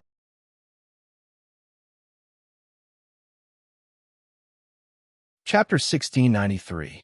Could it be that he wants to play the fool and take advantage of everyone's fight, causing both sides to suffer, and then reap the benefits? Based on Hua Yuan's past behavior, this guess was not without reason. By doing so, he could easily exhaust the siblings to death, and he could borrow the hands of others to eradicate the bloodline in the Empress concubine's womb. In the end, he could stand out at the crucial moment and use the crime of harming the deceased Lord Child to get rid of the ambitious competitor. After all these twists and turns, Hua Yuan would still be the winner. If that's the case, then Hua Yuan's schemes are too terrifying. He's included almost everyone. The Empress concubine's guess was not without reason. Even the Xichang prince was convinced by her, but there was one thing he did not understand. But what benefits does he gain by doing this? The Empress concubine was stunned. She could not understand this question either. If Hua Yuan wanted to seize power, he had other ways to get rid of Shui and preserve his troops. He would not let Jiang Pengji take advantage of him. In the end, Hua Yuan did not use the best of both worlds method and chose a method that harmed others without benefiting himself. The death of Hua Yuan would also cause the death of hundreds of thousands of soldiers. The rear had rations but not enough troops. How could they defend against the enemy? The enemy they were about to face was not an ordinary small fry. She was a veteran who had dominated the chaotic world for more than a decade. How was Hua Yuan so confident that he could defeat Jiang Pengji with his current forces? After thinking for a long time, the Empress concubine lowered her eyes and said sarcastically, "Forget it. How can normal people like us figure out the thoughts of a madman?" This topic was temporarily put aside. The most important thing now was to protect themselves and not to explore Hua Yuan's thoughts. In reality, the siblings were afraid of being tricked by Hua Yuan. They had subconsciously turned Hua Yuan into an omnipotent figure. How could Hua Yuan not be able to divine something that they all understood? There was a saying that went, "Man proposes, but God disposes." Who could truly predict everything? Hua Yuan's calculations were very thorough, but there were too many variables. The enemy was too strong, and Shui was too smart, and Shui had misjudged him. All sorts of variables converged together, resulting in this quantitative change that no one could have predicted. The Empress concubine stroked her round belly and sighed. Even if we know we've been tricked by Hua Yuan, what can we do? In the end, we still have to rely on him. This was the most ironic part. On one hand, they hated Hua Yuan, but on the other hand, they had no choice but to attach themselves to him for some security. The Empress concubine lowered her head and naturally didn't see the prince's complicated expression and the humiliation he was bitterly suppressing. The atmosphere between the brother and sister was strangely stagnant. They looked at each other and tacitly avoided the common wound in their hearts. The prince said, "We were counting on him, but he wanted to abandon us." The Empress concubine wasn't discouraged. Convince him, and we still have a chance to live. Everything has to be tried to know the result. None of the old officials Shui had left behind were reliable. When the Empress concubine thought of this, she gnashed her teeth in hatred. Shui had died not long ago. His corpse hadn't even gotten cold. Yet these old officials were already impatiently fighting for power. Not only that, but they also wanted to harm their lord's posthumous child. Such a despicable act was simply unheard of. I can't see him either. These few days, the Xichang prince shook his head. He suddenly thought of something and said unwillingly, "These 2 days, Hua Yuan's whereabouts are a mystery. He's pretending to be crazy again, and no one is keeping a close eye on him. Who knows where Hua Yuan ran off to? Sometimes he's crazy, and sometimes he's sober. He doesn't even recognize the old servant that has served him for many years. I've tried to visit him several times, but he's been blocked outside. The Xichang prince who lived in Hua Yuan's manor hadn't even seen him. much less the Xichang Empress concubine. The Empress concubine's face was deathly pale. Is Hua Yuan sincerely avoiding us and refusing to see us? If Hua Yuan really did close the door and refuse to see them, didn't that mean he was determined to abandon them and watch them die? The prince was hesitant. The Empress concubine said, "Imperial brother, if you have something to say, just say it. At this time, there's no need to avoid it. We can't rely on Hua Yuan, but there's one person who might be able to help us. At the very least, he can protect you and your mother's lives." When the Empress concubine heard this, her amorous eyes lit up. She hastily asked who it was. The prince spoke of a person the Empress concubine didn't expect. He said, Lu Zheng, Lu Xiaoyin. This person was originally Shui's most valued strategist in the early days. Later, Hua Yuan fought with him, and he lost. That's why he lost favor with Shui. Even so, Lu Zheng still has some prestige in Shui's camp. If he's willing to protect the late master and Shui's posthumous son, you and your mother will most likely be able to survive this calamity. The Empress concubine didn't know much about Lu Zheng. She only knew that he existed, but she hadn't had much contact with him. Will that work? The Empress concubine hesitated. She was afraid of jumping out of Hua Yuan's pit and into another pit. The prince said, "I've asked around in private. Lu Zheng was of humble birth, but his character is respectable. He doesn't have the disdainful flaws of those poor scholars. And Shui treated him so well, yet he never changed his mind and submitted to anyone else. He's clearly a loyal and devoted person. And Shui is already dead. No matter how he disheartened Lu Zheng when he was alive, he's already dead. How could Lu Zheng vent his anger on an innocent posthumous son? If you ask him for help, there's at least a 70% chance that he'll protect you and your mother, if not 100%. The Empress concubine was tempted by his words. However, the Xichang royal siblings would never have guessed that Lu Zheng had already disappeared from their investigations. And Shui's army had been defeated and killed. There had indeed been a small group of defeated soldiers who'd escaped by relying on tree bark and wild vegetables. They'd been starving along the way. Lu Zheng wasn't among this group of people. The Xichang Empress concubine didn't give up. She sent people to inquire again and finally found news of Lu Zheng. 1 or 2 days before Shui's death, Lu Zheng had fallen seriously ill and was sent to a nearby village to recuperate. He'd most likely either died of illness or starvation by now. Her last hope was shattered. In her despair, the Xichang Empress concubine moved the fetus. The doctor diagnosed that there were signs of a miscarriage.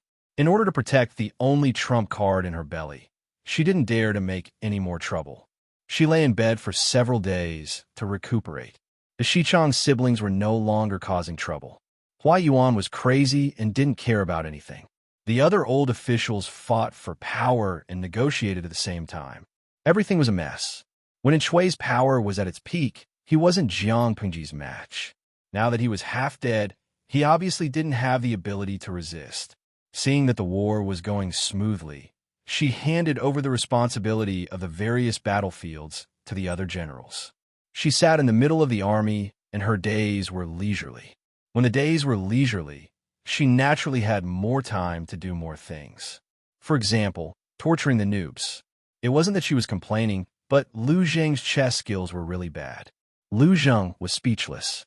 First, Wei Si held his hand to discuss a game. Then he was pressed down by Jiang Pengji in front of the chessboard for a friendly exchange. Chapter 1694. Lu Zheng was not the type of person who would sit and wait for death. It was just that he was old now, and his words were not as sharp and straightforward as when he was young. Therefore, he mocked Jiang Pengji for not winning against Shui honorably, saying that it was all because of Shui's incompetent teammates that she could achieve what she had today. Jiang Pengji twirled the chess pieces and thought about her next move so that LV Zheng would lose more rhythmically. I didn't plan to spy around, and she thought that LV Zheng was mocking her for using spying to trick Shui. Even though this was a normal battle maneuver, and it wasn't a low-level one, she wouldn't admit that she hadn't done it before. Lu Zheng thought of the annoying Hua Yuan and the even more annoying Lu Shi personality. He sneered and said nothing. You're the only one I know among Andy's bunch of crooks. You can't be a spy that I sent, and I didn't do such a thing. Jiang Pengji defended herself and ridiculed Lu Zheng at the same time. She continued, besides, luck is also a part of one's strength. If he really wants to blame someone, he can only blame in Shui for not being able to see through people and trusting the wrong person. How can he blame me for being too powerful and having a keen eye? Lu Zheng, sure enough, it was a familiar taste, a familiar venomous tongue, and a familiar narcissism. It's not anyone else. It's Hua Yuan. To prevent Jiang Pengji from continuing to be narcissistic and disgusting, he chose to take the initiative to explain. Jiang Pengji was astonished. She had a very good memory, so she naturally knew who Hua Yuan was. Wasn't he that unlucky guy with schizophrenia? Xiaoyin, I don't understand what you're saying. I've only met Hua Yuan once. What can I possibly instigate in him? In the past, Hua Yuan represented in Shui and formed an alliance with Jiang Pengji. They only met once. What could Jiang Pengji do in such a short time? Lu Zheng sighed and said, Hua Yuan has gone mad. A good counselor turned out to be a lunatic. It really made people sigh. Jiang Pengji vaguely felt that the words sounded familiar. She secretly glanced at Wei Siai. Wei Siai had said something similar to her before. I know that. I had a feeling when I first met him. His mind was a little abnormal. But so what? He lost his mind and imagined himself to be Lu Shi. He imagined himself to be you. So how could he sincerely assist in Shui? Jiang Pengji's hand paused. What kind of personality did this lunatic split into? LV Zheng did not understand. So Jiang Pengji changed the way she asked. I mean, who does Hua Yuan think he is? LV Zheng didn't say anything. He just silently looked at her. The meaning was clear. After Jiang Pengji recovered from her shock, she quickly accepted the setting. So what? Without Hua Yuan, I'll be able to take down in Shui within a year. Lu Zheng said faintly, arrogant and conceited. If Hua Yuan had not interfered, Lu Zheng would have been the one assisting in Shui. Would he allow Jiang Pengji to destroy the Shui line of defense within a year and conquer the entire territory? Jiang Pengji smiled. This is called knowing one's limitations. I never exaggerate my abilities. Lu Zheng could not help but roll his eyes. Although Lu Shi's personality had only been online for a short period of time, his destructive power was very strong. He still insisted that Jiang Pengji had won with the help of the enemy's stupid teammates. Little did he know that Lu Zheng was holding on to Wei Si's script in this life. Wei Si could pat his chest and guarantee that in his previous life, Her Majesty had won against Nansheng without doing anything. In his previous life, and Shui had insisted on using all his troops to wipe out the 4 factions of Nanman. He had won, but his strength had been greatly damaged. In the end, Her Majesty, his neighbor, had picked up the spoils. Wherever the army passed, there was almost no decent resistance. They were like a hot knife through butter, and they had forced in Shui to his death. Recently, Wei Si had rarely thought about his previous life. Now that he looked back, he realized that his old master in Shui had not lived as well as he had in his previous life. In his previous life, he had at least committed suicide with dignity. In this life, he had been forced to the altar and killed by his lord. After placing the chess piece, Jiang Pengji asked LV Zheng, did Hua Yuan do anything disgusting?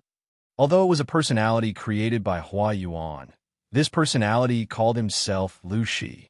Whenever she thought of what disgusting things he had done with this identity, Jiang Pengji felt uneasy. It did not cause her any substantial harm, but it was disgusting. As soon as she asked, she remembered something. She had previously received information that one of the siblings from the Xichong royal family, whom she had chased away, had been kept by Shui, and the other had been given to Hua Yuan as a reward. In an instant, Jiang Pengji's face turned green. She wanted to kill Hua Yuan with her own hands, and no one could stop her. Unexpectedly, just as Jiang Pengji had made up her mind to kill Hua Yuan had disappeared. She was not mistaken. He had disappeared. At first, No one paid much attention to it. But when the old housekeeper realized that his master had not returned for 2 consecutive days, he sent someone to the magistrate's office to inquire. Only after asking did he find out that they had not seen Hua Yuan for a day or 2. The servant's heart thumped, and he hurriedly passed the news to the old housekeeper. All the servants and maids in the manor were sent out to search. They inquired along the way, and after a thorough search, they finally found some clues. Some people who had witnessed it said that someone who looked like Hua Yuan had staggered out of the north of the city. They searched along the way, but they soon lost track of him.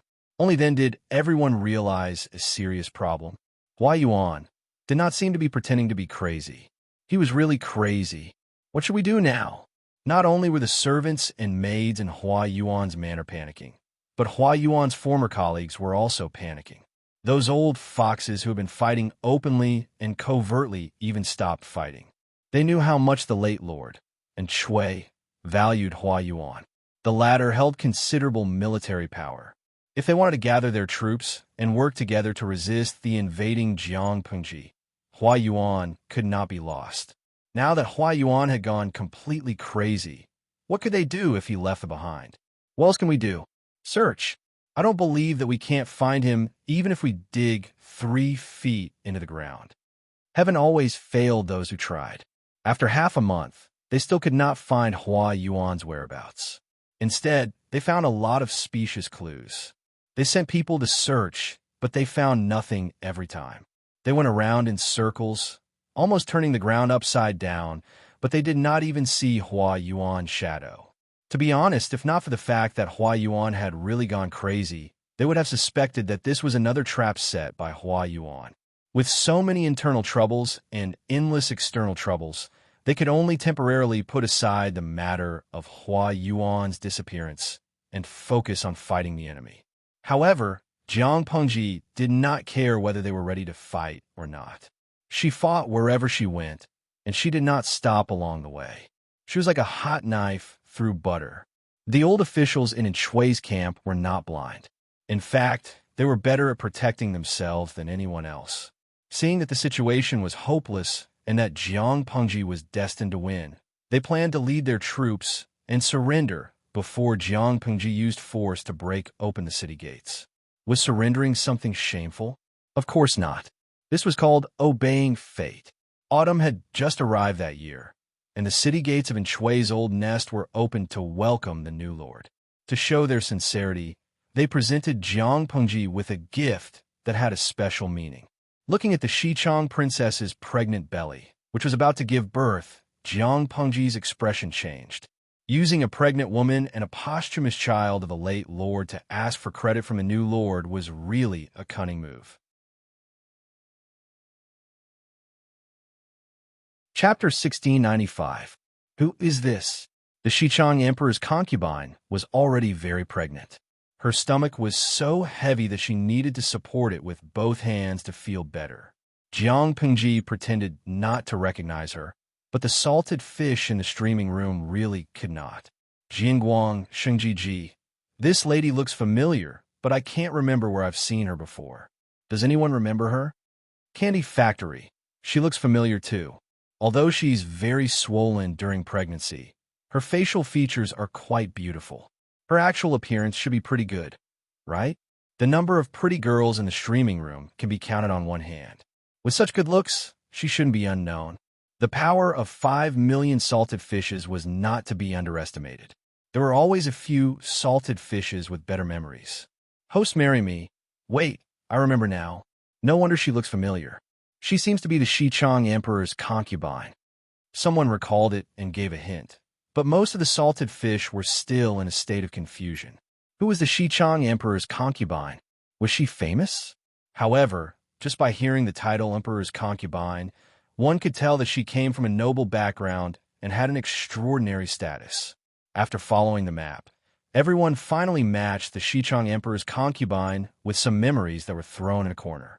Many people suddenly realized that it was her.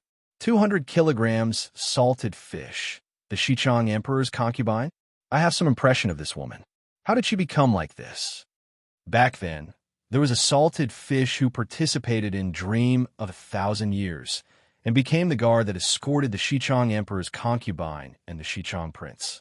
The salted fish in the streaming room also saw the fairy-like siblings through the perspective of Dream of 1,000 Years. They both had faces that made people want to fall in love at first sight. It had only been a year since they last saw each other. How did the Xichang Emperor's concubine become like this? Actually, it was not difficult to guess. The Xichang Emperor's concubine was now Shui's concubine. She was pregnant with Shui's posthumous child. She was considered a rather special prisoner of war. Jiang Pengji did not intend to make things difficult for her, but she could not stop a few of Shui's former officials from taking a shortcut. They took the initiative to present the Xichang Emperor's concubine to take credit and flatter her. Pregnancy was a very difficult matter. Xichang's Emperor's concubine's pregnancy was not very stable. In addition, she was constantly worried that her child's bloodline would be exposed, so her pregnancy was even more difficult. So many changes had happened in the past few months that she was on tenterhooks even in her dreams. As a result, she looked haggard and old. Her face was swollen several times, and the fat piled up on her double chin. Her thick neck made her collarbone disappear, and her red phoenix eyes were squinted. Where's the fairy-like face that made people fall in love at first sight? If it weren't for the fact that his facial features still had traces of being at the peak of his attractiveness, even if 5 million salted fish gathered together, they wouldn't be able to guess who he was. Without batting an eyelid, Jiang Pengji took the initiative to present the surrendered officials of the Xichang Emperor concubine as an explanation. This person was originally a concubine of the Xichang royal family. She was later taken in as a concubine by the late Lord Shui. The child in her womb is the late Lord's posthumous child. Hearing the surrendered officials say this, the expressionless Xichang Emperor concubine finally reacted. She covered her face with her empty hand as though she could not bear it. Jiang Pengji looked away. And Shui's posthumous son? I thought that you would care about the relationship between the ruler and the subject and preserve the last of his bloodline. The expressions of the surrendered officials suddenly changed, as if they had been painted with a thick layer of white paint. They'd only heard that Jiang Pengji was difficult to deal with, but they didn't expect her to be so harsh with her words. She didn't leave them any face at all. What she'd said just now was just short of pointing at their noses and scolding them as heartless and unscrupulous villains. For a moment, their faces were a little hot, as if they'd been slapped a few times in the face in front of the world. However, the older, the wiser. They were all people who were used to great storms and waves. Their mental fortitude was rather strong, and they wouldn't change their expressions because of this. Not only would they not change their expressions, but they would also find a suitable excuse to save some face for themselves in the shortest time possible. Why had they offered Shui's concubine and posthumous son? It was all for their new lord, Jiang Pengji. Since Jiang Pengji was the person destined by the heavens, even if Shui was their former lord, they had to look up to a wise lord. Whoever the heavens had chosen to be the true dragon emperor, they should follow the will of the heavens to assist that person. How could they do something that went against the will of the heavens because of a wrong relationship between the ruler and the subject? Moreover, since Jiang Pengji was the true dragon emperor, she had a heart that could accept all rivers running into the sea. How could she be so petty that she couldn't even accept the posthumous son of a defeated opponent? They offered Shui's concubine and posthumous son, naturally, not to take credit and curry favor. Regardless of whether she could accept them or not, they'd said what needed to be said and done what needed to be done. They fulfilled their duties as subjects. The rest was Jiang Pengji's business. They were indeed old fellows who had lived a long life. They had a sense of propriety. If it had been someone else who had the bad habit of being overzealous, these words would have had a huge effect. Which person in a high position wouldn't like to listen to flattery? However, the person they were facing now was none other than Jiang Pengji. Jiang Pengji ignored the flattery of these old fellows and turned to ask about the age of the fetus in Xichang's princess's womb. The princess's voice was very embarrassed. She wished she could dig a hole and bury herself in it. She didn't know how she'd gotten to this point. The first time she saw Jiang Pengji, she was still the princess of a country and received courteous treatment. Now, however, she was the concubine of a defeated opponent. Naturally, she was a captive and an existence at the mercy of others. Jiang Pengji silently calculated the time in her heart. The other party was about to give birth soon. You are Enchui's concubine, and you're pregnant with his posthumous son. I've never liked to make things difficult for the old, weak, women, and children. Enchui's bloodline is only left with this one in your womb. Then you can rest assured and give birth to this child. I'll send people to take care of you and your son. She didn't have any emotional fluctuations, as if the princess was an unimportant passerby.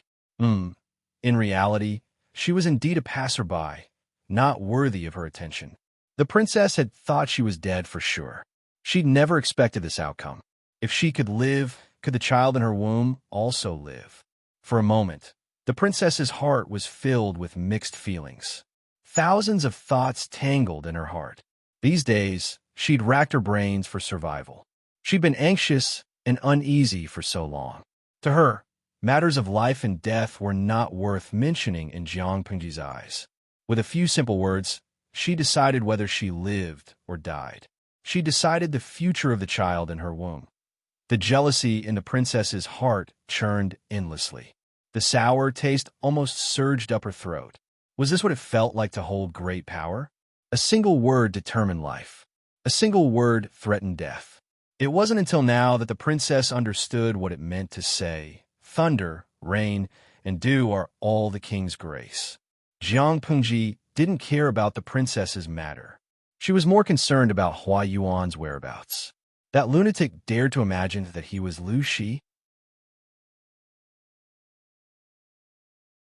Chapter 1696. Hua Yuan had disappeared, and no one knew where he was. How did he disappear? Jiang Pengji couldn't believe it. Hua Yuan, the troublemaker, had disappeared just like that? The surrendered official replied. He had a relapse. He was unconscious and lost. What relapse? It seemed like he had lost his mind. Jiang Pengji was from the future world. She naturally knew that with the medical methods of this era, the result of losing his mind was death. Hua Yuan's ending was not surprising.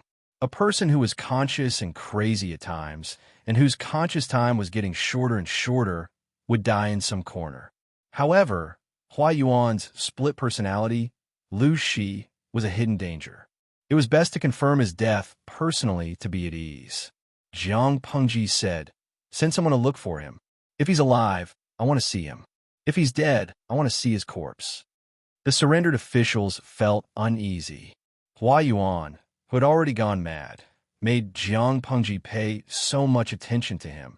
But they, who had performed meritorious deeds, were given the cold shoulder. It was really unfair. Of course, they didn't dare to say this out loud. There was no dissatisfaction on their faces. Instead, they became more devout and obedient. Little did they know that Jiang Pengji wouldn't fall for it. She turned her head and said to Wei Ci and the others, "These people aren't useful. Let's observe them for a while. If they're obedient, let them do some trivial things. If they don't, let them go home and plant sweet potatoes." Although she hated them, these people could still be used. For example, they could do some trivial things. After all, Jiang Pengji was short people. Nanjing's land area wasn't the largest among the 5 countries, but it wasn't the smallest either. If the land of the 4 factions of Nanman was included, it would be very significant. Behind the huge area was an urgent need for talents. Jiang Pengji could foresee how busy the following days would be. The original people in each of Nanjing's prefectures had to be screened.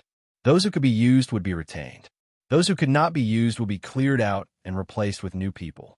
Because each prefecture had suffered from more than 10 years of war, the people's livelihood had withered and the farmlands were abandoned.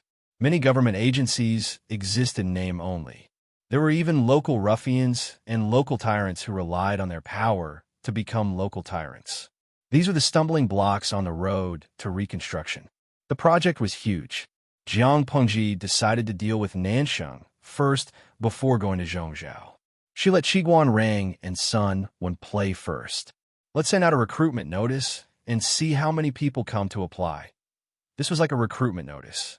Those who were interested could apply, and those who weren't would just forget about it.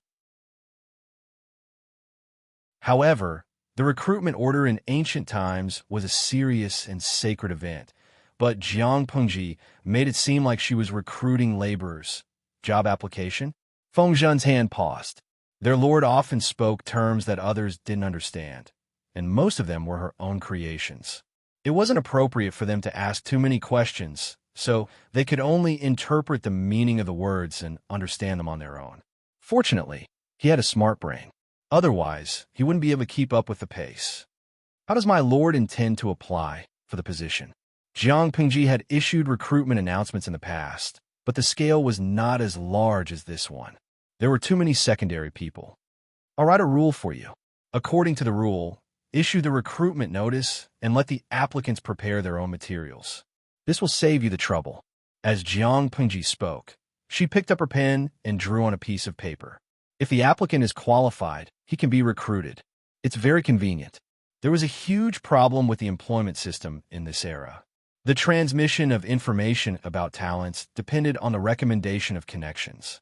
In other words, those with connections, good family backgrounds, good looks would have a higher chance of becoming an official. Those from poor families didn't have this opportunity. They could only recommend themselves to be followers of others and attach themselves to the strong. If they were lucky enough to be chosen, they might have the opportunity to make a name for themselves. Jiang Pengji was in urgent need of manpower. She didn't have the time to dilly-dally. She handed the plan to Feng Zhen, who was in charge of the general rules. The specific contents of the recruitment notice were to be drawn up by Feng Zhen and a few others. Feng Zhen took a few glances, his eyebrows twitching nonstop. My lord, this isn't appropriate. She was treating talents as if they were cabbages and picky. She even wanted the cabbages to come personally. Jiang Pengji said, "What's inappropriate? I'm pressed for time and short of manpower. The opportunity is right in front of them. It's up to them whether they want to come or not. If they miss this opportunity, who would care about them? It's just a test of their true abilities. If they're afraid of even this, don't come asking for humiliation." Feng Zhen was speechless. Sigh. After so many years, his lord's temper was getting worse and worse. Of course, she also had the capital to throw a tantrum. Times were different now. She had 2 countries under her control. Those young people who were eager to become officials had to follow her rules. They had no right to act like they were big shots. Therefore, the recruitment notice this time was written differently. It was almost like the prototype of a company's recruitment in the future. As soon as the recruitment notice was announced, the circle of Nanqing's aristocratic families was shaken again. Was she treating them like cabbages to pick and choose? However, Jiang Pengji had millions of soldiers in her hands. Nanqing's aristocratic families had also suffered great losses in more than 10 years of war. They couldn't contend against her. If they couldn't contend, then so be it. Why couldn't they resist with cold force? Some aristocratic families with high temperament restrained their family members from applying for the job. On the contrary, those with shallow backgrounds wanted to use this opportunity to turn things around. There was no harm in taking the initiative to come to the door and let others pick and choose. Only by enduring the humiliation for a while could they have a bright future in the future. As this was the first time such a recruitment method was used, Wei Ci and the others were worried that something would go wrong along the way. Those who were too young and inexperienced would not be able to control the situation. Therefore, they simply took turns to be the interviewers. As Jiang Pengji advanced step by step, they also became big shots in the eyes of outsiders. This decision was beyond everyone's expectations. What did this mean? It meant that the Duke of Lanting attached great importance to this recruitment. He was actually willing to send out so many big shots. With them, as the interviewers, the scholars who came to apply for the job felt much better. The recruitment notice was very clear. Every scholar who came to apply for the job had made sufficient preparations. They couldn't wait to write down all their strengths. If it wasn't for the inappropriate occasion, there would probably be resumed such as speaking at the age of 1, being literate at the age of 2, reading the Analects of Confucius at the age of 3, and reciting poems at the age of 4. Of course, Wei Si and the others were not there to listen to this nonsense. The examinations they prepared were very targeted. They strived to test the depth of the other party in the shortest time possible. In order to reduce mistakes and omissions, once they were hired, they would specially send people to examine the authenticity of the applicants' resumes. If there was any falsification, it would be a serious crime of deception. A light punishment would be jail time. A heavy punishment would implicate the reputation of the whole family and clan. The ugly words were said first. It extinguished the trend of falsifying resumes. "Why do you come every time?" The last applicant had just left. Feng Zhen took the time to drink a cup of strong tea to refresh himself. Wei Si asked in return, "Isn't this good?" "It's good. It's not that I'm afraid your body can't take it. If you're too tired." As he said this, Feng Zhen glanced at Wei Si's lower abdomen. His gaze was lewd. Wei Si was speechless. He was still flirtatious at this time. He should complain to Wan Xiao when he got back. Wei Si pursed his lips and did not speak. Feng Zhen was snubbed. He yawned and let the next applicant come in. Not long after, the scholar who was called came in with the attendants. Feng Zhen almost choked on his saliva when he saw it. She didn't have the face and temperament of his lord. Why didn't she dress as a man? Did she really think that they were all blind?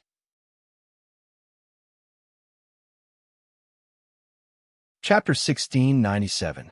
Compared to Feng Zhen's loss of composure, Wei Si's reaction was much calmer. He didn't seem to see through the interviewer's clumsy disguise and glanced at the person's resume. The two words Su Chun were impressively in the list. It really was her. "What's your name?" Wei Si and a few others took turns interviewing, but Wei Si came to every class, not because he loved this job, but because he had the advantage of foresight compared to ordinary people. If he didn't make good use of this advantage to create value, wouldn't it be a pity? For example, for this interview, he had some impression of many of the scholars being interviewed. This was much more accurate than the resumes they submitted. Some of them were truly talented and virtuous and could be employed without worry. But there were also slackers mixed in, and the interviewer had to find a way to check and identify them. If someone with bad intentions was successfully promoted, the people in Nansheng would be the unlucky ones. When the recruitment notice was first sent out, Wei Si was wondering if Su Chun would appear. He didn't expect her to really come. "My surname is Su, and my name is Chun. I'm from Ningzhou. Greetings to both of you." No need for formalities. Wei Si went straight to the point without any delay. "If you're ready, you can begin." The girl said respectfully, "I'm ready." "Sir, please set the question." Feng Zhen was frantically hinting at Wei Si with his peripheral vision, but the latter chose to be intermittently blind and ignored his little tricks. Wei Si was in charge of this interview. When the interview assessment was over, he put the book of interview questions on the table. "That's enough. Go back and wait for news. There will be results in 3 days." The girl bowed and retreated to wait for the other interviewer. Taking advantage of this gap, Feng Zhen said, "The content this person submitted is most likely fake." "Why can't you tell?" Wei Si said, "It can't be fake. She's obviously a woman. If she really wanted to become an official, no one would stop her if she wore female clothes. Why did she disguise herself as a man and deceive us?" Feng Zhen didn't understand. The recruitment notice didn't say that talents had to be male. Why did she have to be so careful and come up with an alias? If she didn't get recruited, that would be fine. But if she did, her resume would be easily found out to be fake. Wei Si said, "This woman's name is Miyu. Su Chun is her first name. So what if he was dressed as a man?" She did not say that she was a man. There was no written rule in this world that said that women had to dress as women and men had to dress as men. It doesn't matter if the name is fake, as long as the person is real. Back then, his lord had also used this kind of sophistry to absolve herself from deceiving the world by dressing up as a man. One could have double standards, but double standards could not be a slap in the face to his lord. When Feng Zhen heard this, he could not help but look at Wei Si with a complicated expression. "You know this woman? Otherwise, How would you know so much? With the Lord, he still had the guts to pay attention to other women. Was he tired of living? Without raising his head, Wei Si said, "Observing the stars at night and calculating with my fingers, I'll know." Feng Zhen was speechless. Wei Si had used this lousy excuse for many years. Even if he was not sick of it, others would be sick of it. Well, our demigod Wei, what did you find by observing the stars at night and calculating with your fingers? Wei Si said, "Miyu is a woman with a story. It just so happens that my lord needs her. She came at the right time." There were 3 thresholds for this call to recruit talents. There were 766 people who participated in the first written examination, and this was only the first batch. However, there was not a single woman among these people. There was only one woman, Miyu, who was dressed as a man. If Mi Qian had not appeared, Wei Si had planned to put on a self-directed marketing campaign of buying a horse's bones with 1,000 gold coins. What story could she have? You'll find out in the future. Wei Si's tone softened as he spoke on behalf of Miyu.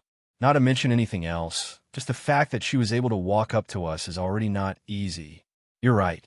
Feng Zhen recalled the rules of the call to recruit talents and nodded in agreement. It must have been hard on these scholars.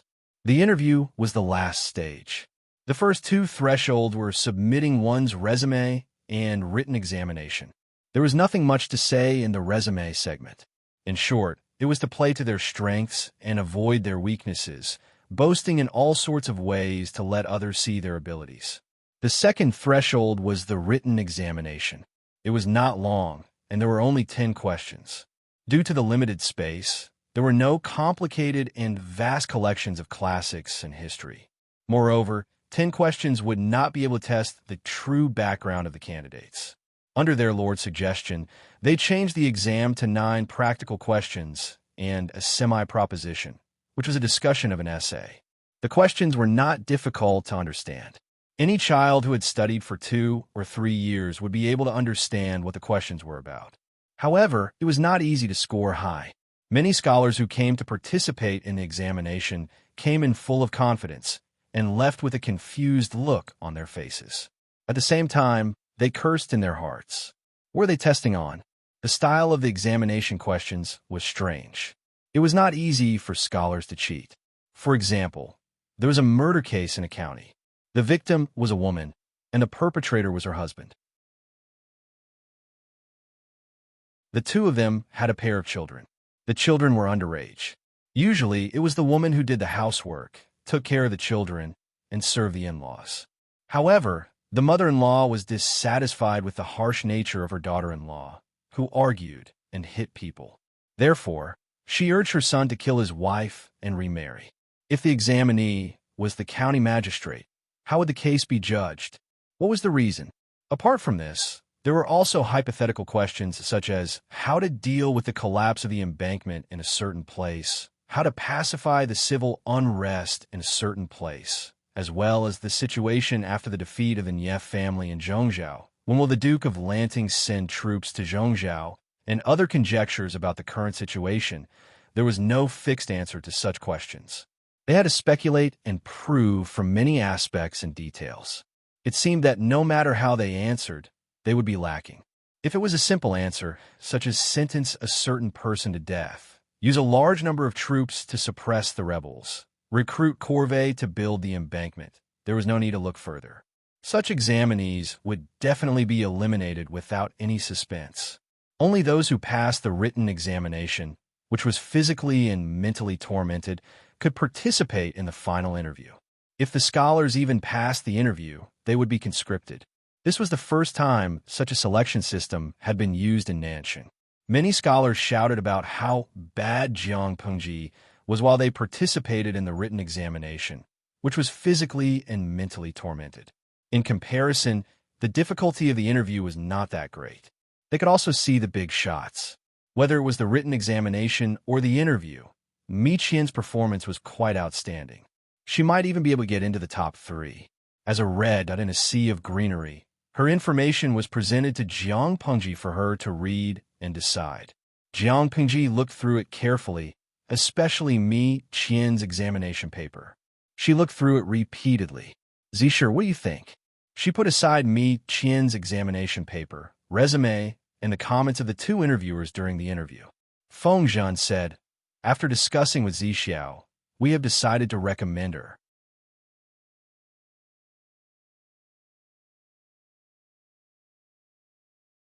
Chapter 1698. The first question on Me Too's test was written by Feng Zhan. The main idea was how to fix the collapse of a certain riverbank. Some of the candidates' answers were very superficial. When asked how to fix the riverbank, they answered honestly. Some of their answers were very imaginative. Me Too's answers were very detailed and practical. Not only did she describe in detail how to fix the riverbank, but she also mentioned various hypotheses, such as whether the collapse of the riverbank was caused by human factors, if it was, how to deal with it, how to deal with the flood after the riverbank collapsed, how to restore the lives of the people in the county after the flood passed through. She even simulated the cost of disaster relief for each step. She completely put herself in the role of the virtual character in the question.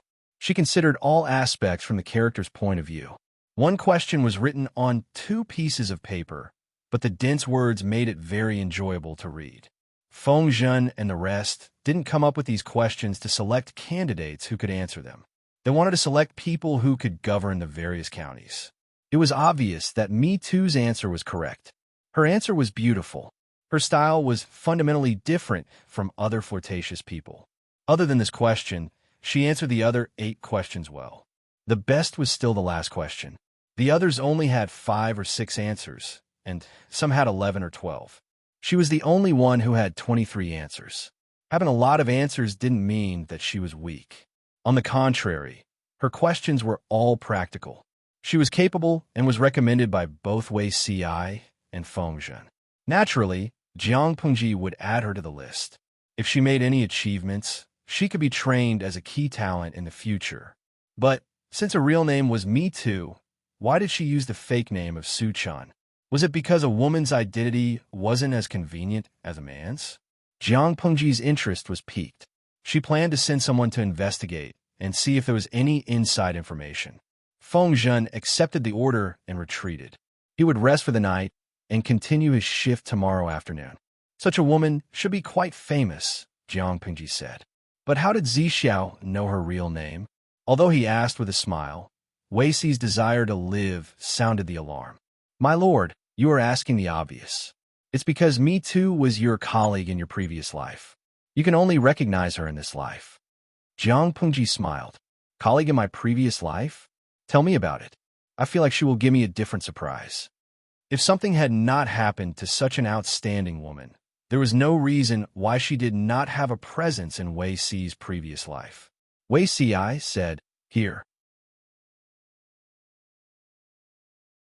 In his previous life, during the early years of the Zhang dynasty, there weren't many female officials, but every single one of them was very good at fighting, and this ability didn't just refer to their martial prowess.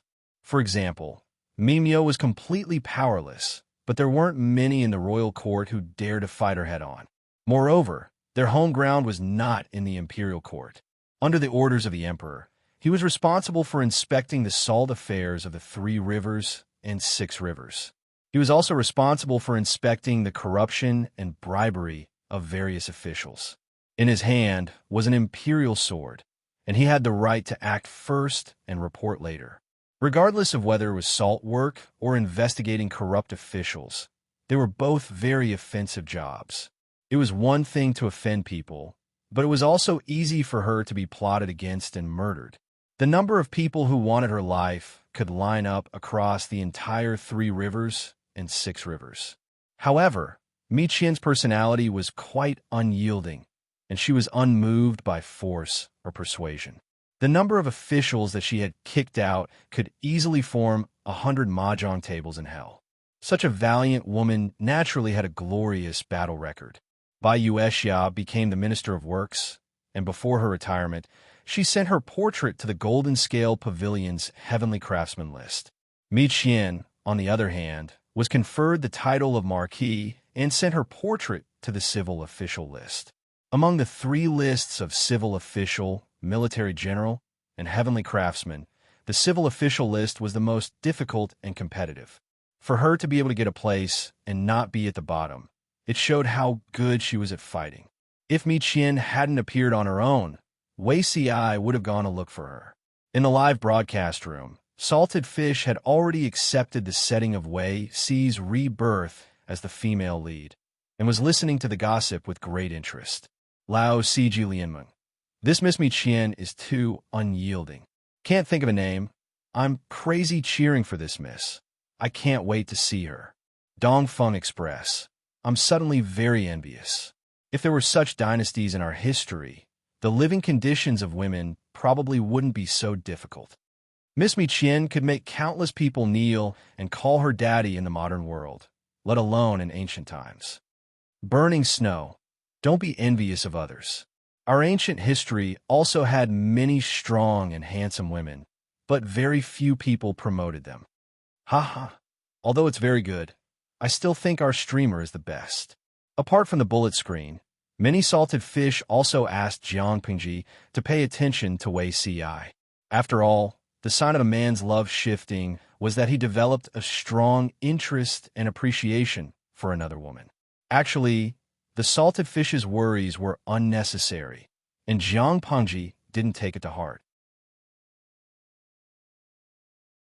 Then do you know why she appeared in men's clothing? Wei Si said, "My lord, you may not know, but the female officials in the imperial court in your previous life almost all had a common characteristic." Jiang Pengji frowned and asked tentatively, "Could it be marriage?" Wei Si nodded. This was indeed a pity. Family had a special meaning for women. Bearing the pressure from the secular world, breaking through the shackles of the family, and walking step by step to a height that countless people couldn't reach, not only required great strength, but also a strong heart. Otherwise, they wouldn't have been able to hold on long ago. Bai Yuexia married Shi Zhong and divorced in the end. Mi Qian was similar, but she was more decisive. Jiang Pingji said, "Continue." Wei Si said, "Mi Qian was from the Ningzhou of Nanshan. She was born into wealth since she was young, and her parents were famous scholars and beauties in Ningzhou. However, they met with an accident when Mi Qian was 7 or 8 years old. They contracted the epidemic and died. Mi Qian was entrusted to other relatives to take care of. But she was an orphan after all. Even if she was born into a good family, she couldn't help but be treated coldly. After Mi Qian reached marriageable age, she married her first husband, who was of a similar age, according to the marriage agreement left by her father. The two also lived in harmony for a period of time, but this husband was weak and had a chronic illness from his mother's womb. He died of illness in less than 2 years because of a cold. Mi Qian was a widow for 2 years, and under the decision of her relatives, she remarried. This person was also Mi Qian's last husband, but their tempers didn't match, and they often quarreled. The first marriage was very happy, but the second marriage was a battlefield where she and her husband tortured each other. Her husband was born into an aristocratic family, but he was an ignorant and incompetent playboy. He ate, drank, whored, and gambled. On the contrary, Mi Qian was a talented woman. Her first husband was also a scholar, and he was extremely respectful to her. The two of them had common topics, and they could talk about anything. They were close friends. What about her second husband? He was useless, and he still didn't know how to improve. How could Mi Qian take a liking to him?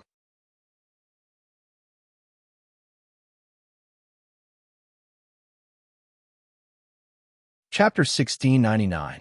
Quarrel often? In this era, when a couple quarreled, it was usually the woman who was at a disadvantage. It was fine if she met a well-mannered husband. At most they would scold him verbally, but if she met a scum, she would hit him with her fists when she was angry. Under normal circumstances, an adult man's strength was not comparable to a normal woman's. If they fought, they would really be at a disadvantage. According to Wei Si's description, Mi Chu's second husband was a playboy with no bottom line. Wei Si had a telepathic connection with her, so he said, "Don't worry, my lord." Mi Chu did not suffer much. Mi Chu remarried, and her second husband was secretly happy that he had married a talented woman, which was interesting for a few days. But he was a complete scum, narrow-minded and jealous. How could the two have anything in common? Moreover, of the 1,000 books that Mi Chu brought with her, 70% were left by her parents, and the remaining 30% were left by her ex-husband. Every time he saw these books, the scum husband would feel upset, but Mi Chu liked to stay in the study, addicted to books, unable to extricate herself. In the eyes of the scum husband, this behavior was Mi Chu's expression of missing her ex-husband, which made him jealous. Not only did she miss her ex-husband, but she also kept his belongings? What an unfaithful woman. In less than half a month, the scum husband showed his true colors. His friends even added fuel to the fire, mocking him for marrying a widow, and some said that Mi Chu's ex-husband was white moonlight, and he was worse than shit on the ground. The scum husband became angry. One time, he went crazy and wanted to burn Mi Chu's book collection, and the two of them had a conflict. During the conflict, Mi Chu was punched twice by the other party. Seeing that her husband was still angry, he kept shouting that he was going to beat her to death, which made Mi Yu furious. She called for her servants to tie this husband up and gave him a good beating to sober him up. She whipped him so hard that he started crying, and no one could stop him. After this conflict, the couple, who had not even been married for a month, completely broke up. Jiang Pengji listened with great interest. Such a tough girl was really likable. Mi Chu whipped her husband, and the in-laws didn't object. Wei Xiai said, this marriage was originally requested by Mi Yu's in-laws. They requested for Mi Yu's hand in marriage on behalf of their son. Naturally, they took a fancy to Mi Yu's ability. They only had one son, and their only son was a good-for-nothing. If the two elders passed away, all the wealth they had accumulated over several generations would be gone. My son was in the wrong first, and they wanted something from me, so I'll just turn a blind eye to this matter. The slacker husband wasn't satisfied with Mi Yu, but the in-laws were extremely satisfied. On the second day after Mi Yu married into the family, the two elders handed her the authority to manage the household. She didn't show her timidity either. As soon as she arrived, she cleaned up her husband's family in an orderly manner. However, Mi Can's abilities were not what the two elders were most satisfied with. What they were most satisfied with were the 1,000 books that she had received as a dowry. After all, the books they had collected over the past few generations didn't even amount to 20% of Mi Tu's dowry. If Mi Qian was pregnant, the child she gave birth to would also be able to teach well, and the two elders wouldn't have to worry about this family's decline. Besides, their son was too shameful. He actually dared to make a move against the mistress of the household. He didn't have the slightest bit of self-restraint and was more like a hoodlum. As long as he didn't beat him to death, there was no harm in whipping him to teach him a lesson. The in-laws chose to watch from the sidelines, and Mi Qian controlled all the power in the household. The slacker husband couldn't do anything to her. The husband is unreliable, but the in-laws are still clear-headed. Jiang Pengji didn't agree.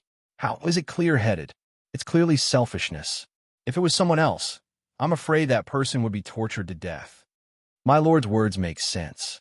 The in-laws didn't help their son because they were reasonable, but because they hoped that Mi Qian would carry the household for them. If they were really good people, they wouldn't have spent so much effort and money to get in touch with Mi Qian's relatives and use them to force Mi Qian to remarry. Didn't they know what kind of person their son was, and whether he was someone they could entrust the rest of their life to? If it wasn't for Mi Qian's own abilities and her ex-husband's plans for his young wife before he died, who knew how her life would be like now? For an ordinary woman, these days are a little troublesome, but it's not like they can't live on. Why is Mi Qian here? Wei Xiai smiled. Didn't my lord say that she's an ordinary woman? Mi Qian wasn't an ordinary woman, and she couldn't tolerate her idiotic husband forever. I don't know Mi Qian's motive for becoming an official in this life, but I know a little in my previous life. Her Majesty entered Nansheng, and it was time for her to use people. Mi Qian's in-laws felt that this was a good opportunity, so they coaxed and pestered her to teach their son more, and they used some connections to get their son a small official position. Mi Qian did as she was told, but her husband was a good-for-nothing, and the more she forced him to learn, the more he refused. In the end, he even insulted Mi Qian, saying, "It's a shame for a husband to be a woman's teacher." In a fit of anger, Mi Qian said, I'm so stupid. If I become an official, it'll be as easy as taking something out of my pocket. When Mi Qian said that, the slacker husband was unwilling. What? Is Jiang Pengji your father or your mother? You can become an official just because you say so? Do you think the government office is your family's vegetable market? If you, a woman from the inner house, can become an official, I'll kneel and eat this bamboo scroll. Intelligence limited the slacker husband's imagination. Mi Qian sneered and packed her luggage to participate in the recruitment. She used her ability to show her husband what it meant to take something out of his pocket. Before she left, she even asked the kitchen to study the dishes on the bamboo scroll. She wanted to see the idiot swallow the bamboo scroll with her own eyes. It was because of this reason in my previous life, and it's probably the same in this life. Jiang Pengji was amused. This reason is quite unique. Did she dump her husband in the end? Wei Ci said, that person was old and frail, so he was forced to divorce by Mi Qian. In societal terms, Mi Qian had enough of this idiot. When she was young, at least she had a face to look at. If she wanted to die, then so be it. She endured it. She was so brainless now that she was old, and she was an eyesore. If she got rid of her earlier, she would suffer less and live a few more years. Jiang Pengji looked at the screen full of 666 and laughed involuntarily. It would be a blessing to be as innocent as a salted fish. She felt that the reason why Mi Qian divorced her second husband was not just because of family conflicts. If it was because of family conflicts, her slacker husband would have been kicked countless times. In Jiang Pengji's opinion, their divorce was also influenced by the outside world. As the saying goes, blocking someone's money is like killing one's parents. Just look at Han Yu's ex-wife's family, Mrs. Tao, to know how profitable the illicit salt trade was. Not to mention corruption and bribery, which was a magic weapon for many officials to get rich. Cutting off these two paths was as good as cutting off their path to survival. Of course, they would hate Mi Qian. They couldn't wait to use a magnifying glass to find the dirt on her and then pull her down. If they couldn't find the dirt on Mi Qian, then they would find the dirt on her husband. Mi Qian wanted to stabilize her official position and protect her family, so it was a good choice to cut off the relationship with the divorce.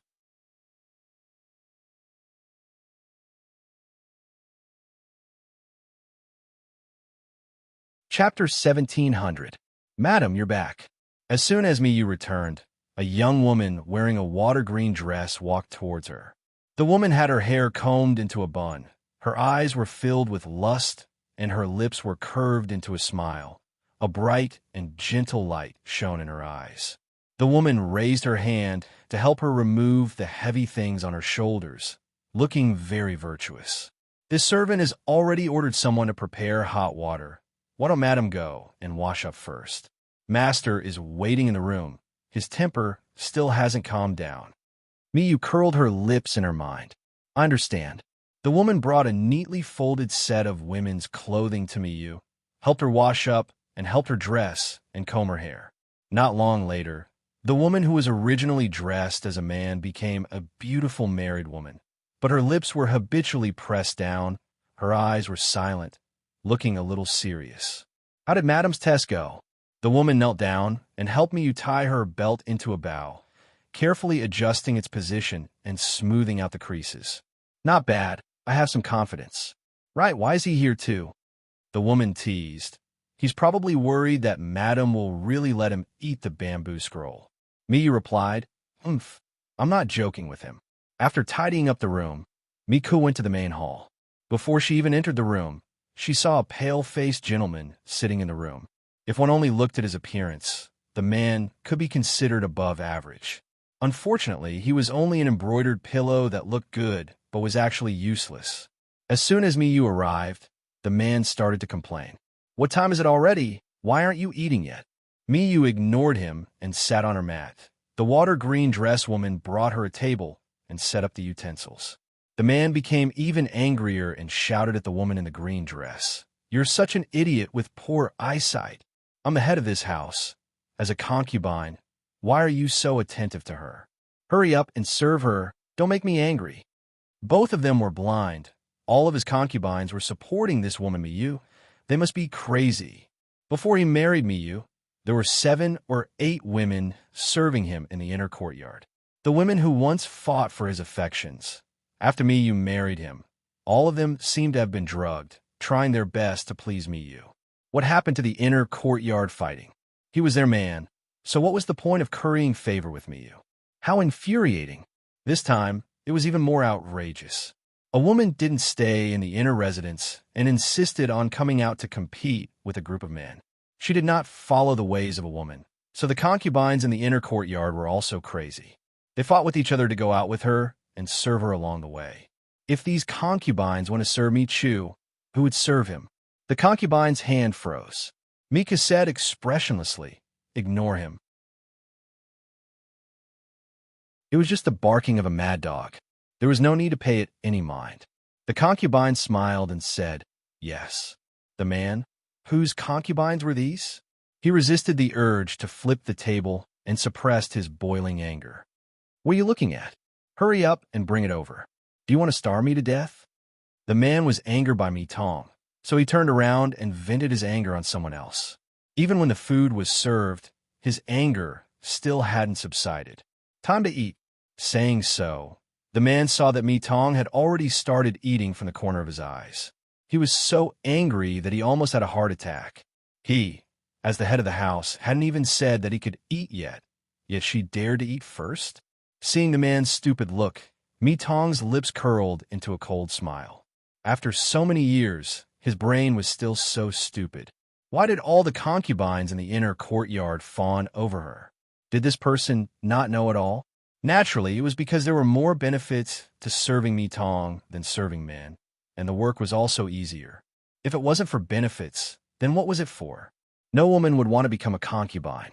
Becoming a concubine to fight for favor was just to obtain a stable life and good conditions from a man. Before Mi Tong married over, these concubines weren't treated very well. The residence was filled with chaos.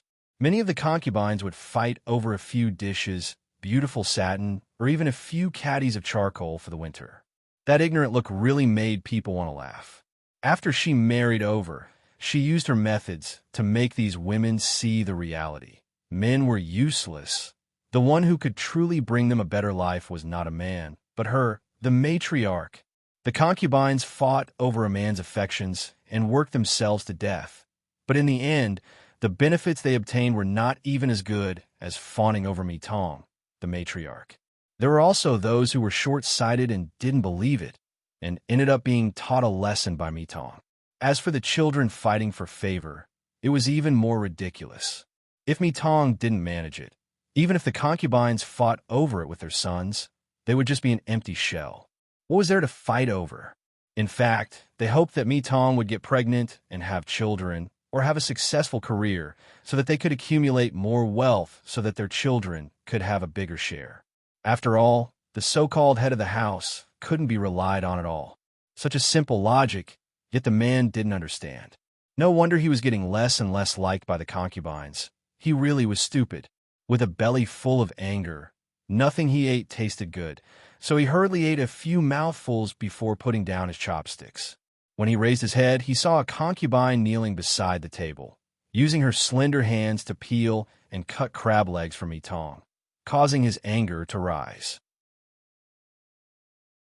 He said in a strange tone, "Did you really go to the Duke of Lanting's recruitment notice?" Mi Tong replied, "I did." The man sneered. "You weren't chased out by someone?" Mi Tong looked up at him. The look in her eyes told her to understand. Women should just stay in the inner residence to take care of their husbands and children. Don't dream about unrealistic dreams all day long. The man said, "Quite a few people already know about your matter. How do you want my friend to look at me? While you haven't lost too much face yet, quickly return with me, so that you can know your place from now on." Mi Tong sneered. If the men in the house can support the family and are more outstanding than this concubine, why would this concubine need to stand up for them? The man's face instantly turned purple from anger. "When did I ever lack food and clothing for you? Do I need you to show your face and make a fool of yourself?" Mi Tong said, "That's funny. Long Juin's annual expenses alone cost 9,000 strings of coins, the household's womenfolk, maids, servants, and guards are fixed at 5,000 strings of coins. Father-in-law and mother-in-law's expenses are 3,500 strings of coins, and the social interaction during festivals also costs 4,300 strings of coins. However, the income of the estate's farmlands and shops is less than 10,000 strings of coins, leaving such a huge gap. Could it be that Lang Jun has filled in the gaps? Before Mi Tong married, the estate's account books had been read for years, with losses reaching more than 300,000 strings of coins. Now that the losses had turned into profits, and the estate's food and clothing were getting better and better, wasn't it all because of her? You're living off a woman, yet you still don't know how to correct your attitude. You sure are shameless. The man couldn't win against her in an argument. He had no reason to refute, and if he didn't refute, he would feel suffocated. In short, are you going back or not? Mi Tong said calmly. The Duke of Lanting's declaration of war will arrive in a few days. If you leave now, you won't be afraid of being questioned. Declare war? You? The man almost laughed. If the Duke of Lanting declares war on you, I'll kneel and eat this table raw. Mi Tong.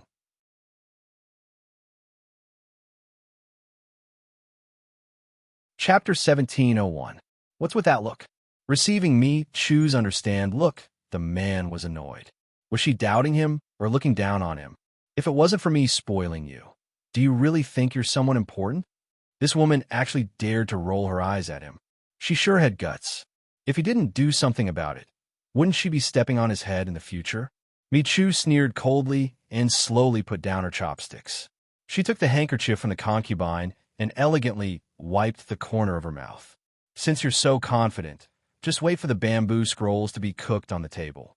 Our family isn't poor. We can still afford a bamboo scroll and a table. If the kitchen doesn't make it to your liking, this concubine will have the kitchen try a few more dishes until you're satisfied. The man almost choked on her words.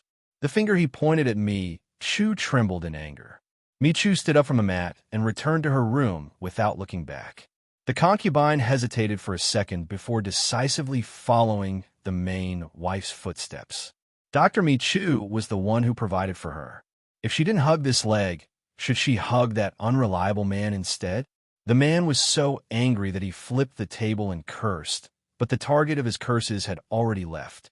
No matter how harsh and nasty his curses were, there were only a few servants in the audience.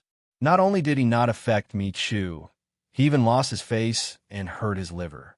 Bitch, I'm so angry. The man slammed the table and gritted his teeth. I'll divorce this bitch sooner or later.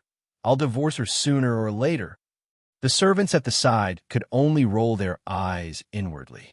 If a man dared to divorce, he would have done so 800 years ago. Why would this couple torment each other for so many years? He couldn't understand it either. The first madam was both beautiful and talented. There was a wide market for her to remarry after a divorce. Why did she have to hang herself on this crooked tree? It wasn't just them who didn't understand. The concubines in the man's backyard didn't understand either. Mi Chu was probably the main wife of every man's dream. She would serve the in-laws and raise their children. The entire residence would be well organized. There was no need to worry about the inner and outer courtyards. She never cared which concubine her husband slept in at night. If her husband wanted to take a concubine, she would support him. Even the money for the concubines was earned by her. Other than being tall, men didn't need to use their brains. What man wouldn't like such a virtuous wife? The only difference was that not only would this virtuous wife not flatter her husband, but she would also not be dissed by his gorgeous concubines every day. Instead, she could anger her husband so much that even his concubines would stand on her side. Speaking of which, it was very mysterious. Outsiders couldn't see through it at all. In the study, the concubine used a pair of hands that men love to use to massage Mi Chu's shoulders. Her strength was just right, and her technique was also very experienced. Mika was leaning against a table, flipping through a book, his brows furrowed and relaxed from time to time. The concubine couldn't help but advise, "Why doesn't Madam talk to Master?" Mi Chu flipped a page and replied without even lifting her eyelids, "What do I have to discuss with him? Saying too much would only anger oneself. Anger would harm the liver, and liver harm would shorten one's lifespan. For the sake of such a man's slow suicide, she was lucky. The concubine said, "Old master always makes madam angry, and madam is also vexed. Why don't you pacify him so that he won't disturb your studies?" Miyu sneered. "Is he even worthy?" The concubine, thinking back to her own master's conduct, fine, he really isn't worthy. There is one thing that this concubine doesn't understand. If madam is willing to answer, why don't you help this concubine? Miyu said, "What is it?" The concubine said, "Madam is talented and beautiful, and you are also young. If you divorce and remarry, you won't have to worry about not being able to find a man of your caliber. So why waste your time on master? Madam treats us well, and we are not ungrateful. We naturally hope that madam can be better. As for master, he isn't all bad, but he can't compare to those young talents. How could other people have so many concubines in their backyards?" Now that she was the wife of a scumbag, she had to put up with an idiot wandering around in front of her every day. Miyu's lips curled up into a faint smile. She said, "To me, no one in this world can be him, so it doesn't matter who I marry." Back then, if it wasn't for her shameless relatives using extreme methods to force her to marry someone else, she planned to be a widow for the rest of her life. Since her current husband couldn't affect her no matter what he did, what difference was there between a divorce and a divorce? After so many years, she had already accepted reality and didn't want to suffer anymore.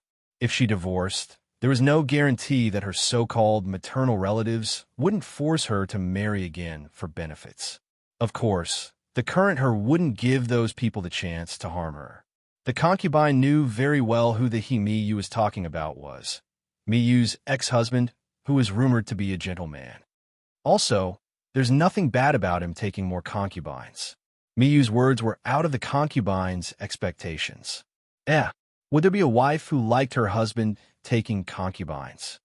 There are many beautiful things in the world, but they can't compare to beautiful women. Each and every one of them is more beautiful than flowers, beautiful and young. Just by standing there, they're already a painting. Miyu smiled. "You guys always have your own skills. For example, you can always massage the shoulders and back just right. Usually, when you sit and read too much, your neck and shoulders hurt. With just a little massage, how can your days not be beautiful? Yoon has a yellow voice, and I like to listen to her singing in the backyard in the early morning. Her mood will be good for the whole day.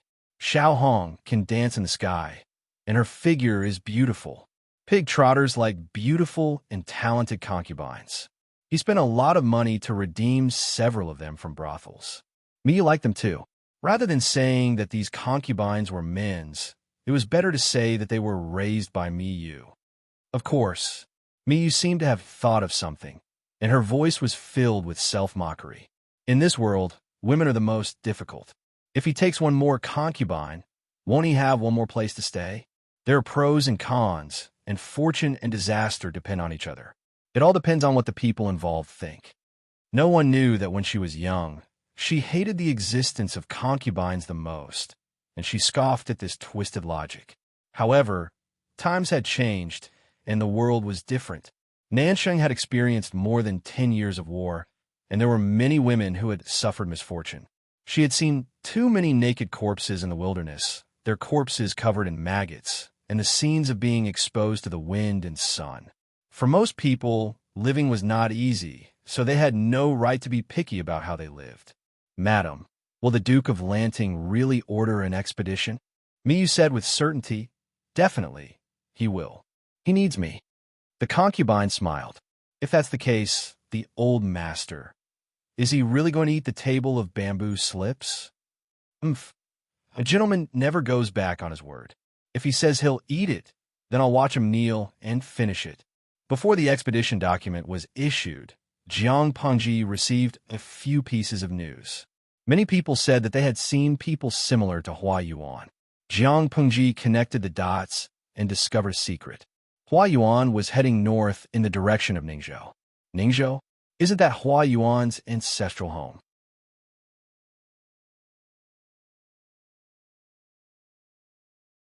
Chapter 1702. Lord, are you guessing that Hua Yuan has gone to Ning province? Jiang Pengji secretly summoned Wei Si and told him about Hua Yuan. Jiang Pengji said, "That's what I guessed. If I remember correctly, you said that Hua Yuan died of illness in Ningzhou in his previous life?" Indeed, but in this life, I didn't expect Hua Yuan to end up the same way. If it weren't for this encounter in his childhood, Hua Yuan wouldn't have lost his mind, and he wouldn't have lived his life like this. If he was clear-headed, it wouldn't be difficult for him to live to the end of his life, even if he didn't achieve success and recognition. How does my lord intend to deal with him? Should we send someone to capture him or kill him on the spot? Wei Si felt sorry for Hua Yuan, but he did not sympathize with him. After all, no matter how pitiful Hua Yuan was, his wrongdoings could not be forgiven. Jiang Pengji crossed her arms and supported her chin. She looked up at Wei Si. "I'm going to see him in person to settle this once and for all. Zixiao, do you want to come with me?" Even if the personality created by Hua Yuan was fake, she would still feel uncomfortable if she didn't deal with it herself. After fighting the war for 2 to 3 years, she and Zixiao didn't have much time to be alone, so they could take this opportunity to spend some time together. Wei Si smiled and said, "You lied to them at the critical moment. If you don't give a reason, I'm afraid they'll complain again." He was especially worried that Feng Zhen and the rest would misunderstand that his lord was abusing his position for personal gain. Jiang Pengji said nonchalantly, "The war in Nanxing has stopped, but there is still civil unrest of varying sizes in various places. It will take some time to completely pacify them. As the lord, how can I sit back and do nothing? In order to ensure the safety of the people, these vermin must be eradicated without delay." Was she someone who abused her position for personal gain? She was clearly doing this for the sake of the general situation and the people. She wanted to deal with the hidden danger of Hua Yuan and bring peace and stability to the people along the way. No matter how many times he heard or watched it, Wei Si could not help but sigh at his lord's ability to lie through her teeth. No one could compare to her. I'll have to trouble my lord to say these words to Zixi and the rest. I won't overstep my boundaries. Jiang Pengji rested her chin on her hand. Sigh, Zixiao has also learned to be naughty. Who has led him astray? In the past, Zixiao was a considerate person. He wouldn't be so mischievous. Wei Si blinked his right eye lightly and teased. What does my lord think? Jiang Pengji said, I thought this is called husband and wife. As time went by, the two of them would become more and more similar in some areas, and more tacit with each other. Wei Si was so angry that his face turned red. Wei Zixiao's could not compare to one Jiang Pengji's level of flirting. The latter's level of flirting had reached the peak. As expected, Feng Zhen and the others rolled their eyes at Jiang Pengji's suggestion. On the surface, he was smiling, but in his heart, he was cursing. What's the point of bringing Zixiao along for work? What's the point? Jiang Pengji raised her eyebrows and smiled. I don't mean much. I can't create the young lord that all of you yearn for by myself, can I? Feng Zhen had a meaningful look in his eyes. He raised his hand to remove Jiang Pengji's hand from his shoulder. While pretending to be serious, he suppressed the corners of his mouth and said righteously, My lord is right. Quelling the civil unrest and restoring peace to the people is the top priority. Zixiao is steady and meticulous in his work. With him by my lord's side to assist me, I can be at ease. No matter how big the world was, it was not as big as the young master. When a young lord grew up, he wouldn't have to put up with a lord with a terrible temper. Just thinking about it made him happy. He had rolled his eyes just now, but now he was eager for Jiang Pengji to immediately pack up and abduct Wei Si. Haha, man. Ningzhou wasn't too far from Jiang Pengji's current location, but it wasn't near either. It would take a few days to catch up on horseback. Just as she was about to leave, an unexpected companion interrupted. What are you doing here? Jiang Pengji looked at Lu Zheng with dissatisfaction. Was this guy trying to mess things up on purpose? Lu Zheng said, I heard that the Duke of Lanting is going to look for Hua Yuan. I have some accumulated grievances with him, so I can take this opportunity to settle them.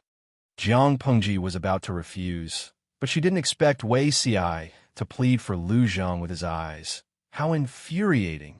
You even have to bring along 2 high-wattage light bulbs.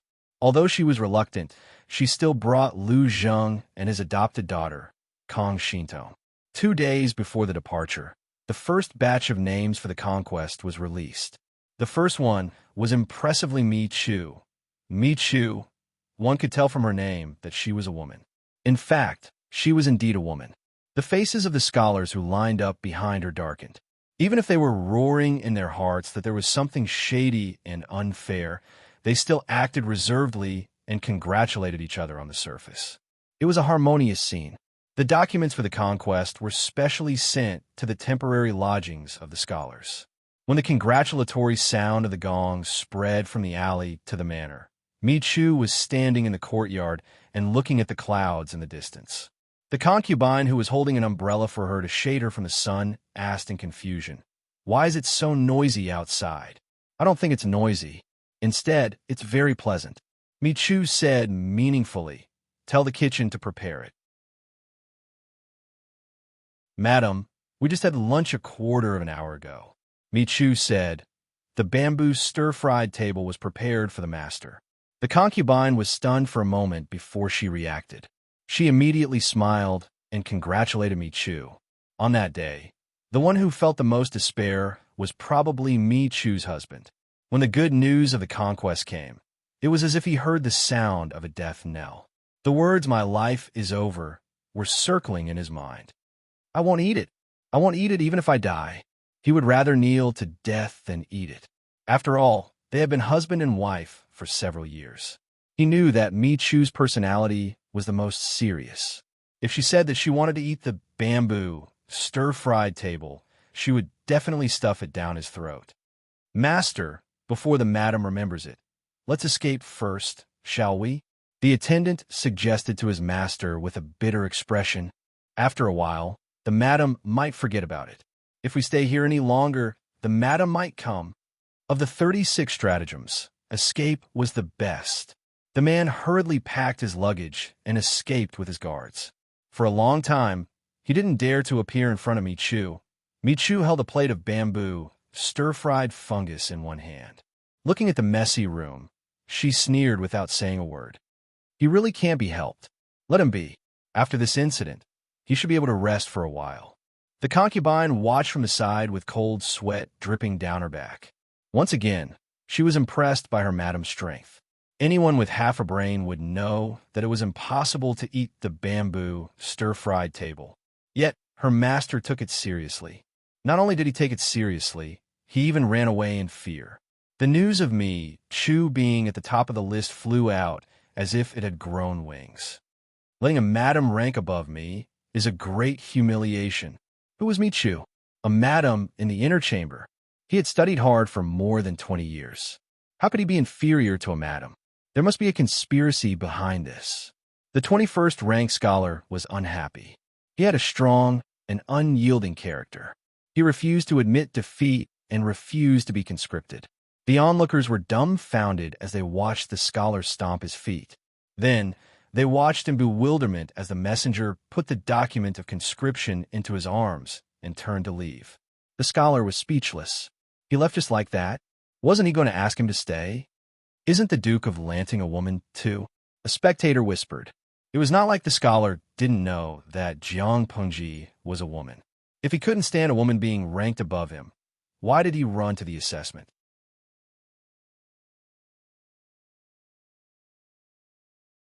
Chapter 1703. Sigh. A grown girl can't be kept at home. If she stays, she'll become enemies. I can understand the bitterness of this saying. Lu Zheng looked at his adopted daughter's back as she hurried up and down. He spoke with a tinge of jealousy and sourness. Jiang Pengji glanced at him and said, "You're the teacher's student. How can you use these words so casually?" She made it sound like she was a scumbag who had stolen Lu Zheng's sweet, cotton-padded jacket. Lu Zheng snorted coldly and said, "Ever since she saw you, she hasn't had any appetite. It's as if she's lovesick. Now she's serving you attentively. Her vigor makes people envious. Even her father has been forgotten. Tell me, What did I use the wrong context? I've doted on her for nothing. It's fine that you harmed a noble lady in Langya County, but you won't even let off a junior. Does your family Zhixiao know? Jiang Pengji pouted and said, he's right here. He's not deaf or blind. Of course he knows. Wei Ci, who was innocently implicated in the flames of war, could only smile awkwardly but politely. The journey to Ning province this time was not far, but it was not close either. Considering that the two scholars, Wei Ci and Lu Zheng, as well as the little girl, Kang Xintong, were accompanying them, Jiang Pengji ordered people to prepare a few more carriages. There were more than 1,000 entourage accompanying them. Everything was light. It was true that she was going to see Hua Yuan, but it was also true that she was going to pacify a small area of civil unrest along the way. It was impractical to bring only a few dozen people. Not to mention whether Feng Zhen and the others would agree. Wei Ci alone would be difficult to pass. Not long after they left the city, Jiang Pengji became a little impatient. She invited Lu Zheng and the others to play chess and chat. Wei Ci wouldn't reject Jiang Pengji's suggestion, but Lu Zheng was different.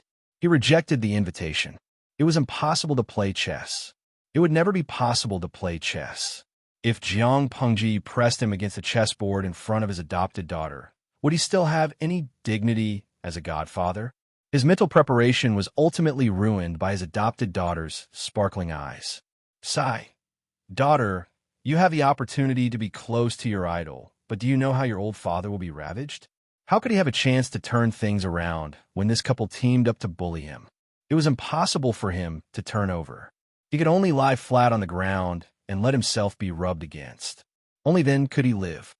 Sigh. Lu Zheng looked at the chess game that he could no longer save. He threw the chess piece back with a thud and said, until today, I still can't figure out how such a devoted and loyal person like Zhixiao could fall in the hands of a person with the style of a prodigal son. Jiang Pengji smiled. Do you know what human nature is, Xiaoyin? Lu Zheng didn't understand and couldn't help asking with his eyes. It's human nature to repeat and repeat. You say the same thing every time you see me. Even if you're not sick of it, I'm sick of it. Zhixiao is your shitty, not your daughter. You're like an old father whose daughter has been snatched away. As soon as you see your son-in-law, you grab hold of him and repeatedly warn him, grieving over and over again. Sigh, God, please open your eyes and let you only have a son in this life. If you give birth to a daughter, when your daughter marries, wouldn't it be equivalent to digging out your heart? You don't know how sad you would be. Lu Zheng. This curse was too vicious. Lu Zheng was a little regretful at this moment. Why did he follow her? Jiang Pengji seemed to have taken the wrong medicine. She attacked him accurately every few days, so much so that Lu Zheng began to doubt his life. At the thought of having to face such a lord for the rest of his life, Lu Zheng suddenly felt that his life was gloomy and he couldn't see a trace of light. Wei Ci couldn't help but say a few good words for Lu Zheng. Jiang Pengji wrapped her arms around his neck and laughed softly. Her warm breath hit the sensitive part of his neck. Even if he wasn't embarrassed, it was difficult for him to restrain his physiological reaction. His ears were automatically dyed a translucent blood red, making his skin look even more delicate and fair. He raised his hands to hold Jiang Pengji's armpits to prevent her from sliding down. At this moment, his mood was like the spring breeze in March gently caressing the willow branches. His heart almost melted into water. Who asked Xiaoyin to be so insensible? It's rare for me to have the opportunity to travel with you, but the father and daughter just had to join us. It's inconvenient for some things. Jiang Pengji gritted her teeth when she thought of this. She stretched her legs and stepped on the hem of Wei Ci's clothes. Her feet without socks looked even whiter against the layers of stone-colored clothes. Wei Ci's eyes darkened slightly when he saw this. He groped around with his right hand, grabbed the scattered socks, and put them back on for her. Jiang Pengji said, "You too. You don't know what's good for you." Even though Jiang Pengji didn't think it was a big deal to run around in a bikini, for the people of this era, a naked arm and a leg were considered private parts. For those scholars who were introverted on the inside, the lethality of having a pair of feet was even greater than being naked. Wei Si's nose turned red from her teasing. He pursed his lips, put the socks on for her, and tied the straps. Sit properly. Jiang Pengji curled her lips and moved to sit not far from him. Wei Si secretly heaved a sigh of relief. In both his previous and previous lives, he had been a restrained and polite person. In his memory, the matter between a man and a woman should happen at night, and the location should be limited to the room. Even if they flirted during the day, they should only be around each other. What about now? There were indeed only the two of them in the carriage, but there were other people outside. Even though Wei Si had cultivated for 2 lifetimes, his skin was still not thick enough to support him to do things that were out of line. Jiang Pengji looked at Wei Si's red earlobes and the thin layer of sweat on the tip of his nose. She couldn't help but smile. In all honesty, she really didn't have the intention to be a beast. Didn't he see that she still had the streaming room open? Even if she wanted to do something to Wei Si, she would first close the streaming room. I heard that men who are introverted on the inside all have a characteristic. After they are introverted, they will be out of control. Why can't this be applied to you? Jiang Pengji shook her head regretfully. She put her feet on Wei Si's thighs. I'm waiting for you to take the initiative. Nonsense. It's really rude to tease a gentleman like this. Wei Si took a deep breath and silently recited the Qingxin mantra in his heart. He lowered his eyelids and continued to flip through the unfinished book. He was obsessed with reading, unable to extricate himself. He stayed away from beauties and became a saint. Jiang Pengji wouldn't give him the chance to do so. She was bored and used her toes to clamp the silk ribbon that hung on his waist. She listened to the jade ornaments clinking against each other. The sound wasn't loud. It was far from the sound of rolling wheels. However, Wei Si's ears could only hear the crisp sound of the jade ornaments clinking against each other. His eyes couldn't help but move from the black and white words to the instep of her feet. He was very impatient. Jiang Pengji supported her chin with one hand on the table. Her body was half lying on the cushion of the carriage. Her eyes slid past Wei Si's fingers. The diamond ring was still on his finger. It was still as shiny as before after years of pulling it out. She smiled and said, Zixiao, do you still remember the day I gave you the diamond ring? Wei Si couldn't help but recall. All kinds of discordant scenes floated past his eyes. Not long after, he was so embarrassed that he blushed. The fire in his heart burned and made him feel uncomfortable. If he couldn't suppress the Qingxin mantra once, he would recite it again. Wei Si didn't dare to look at her.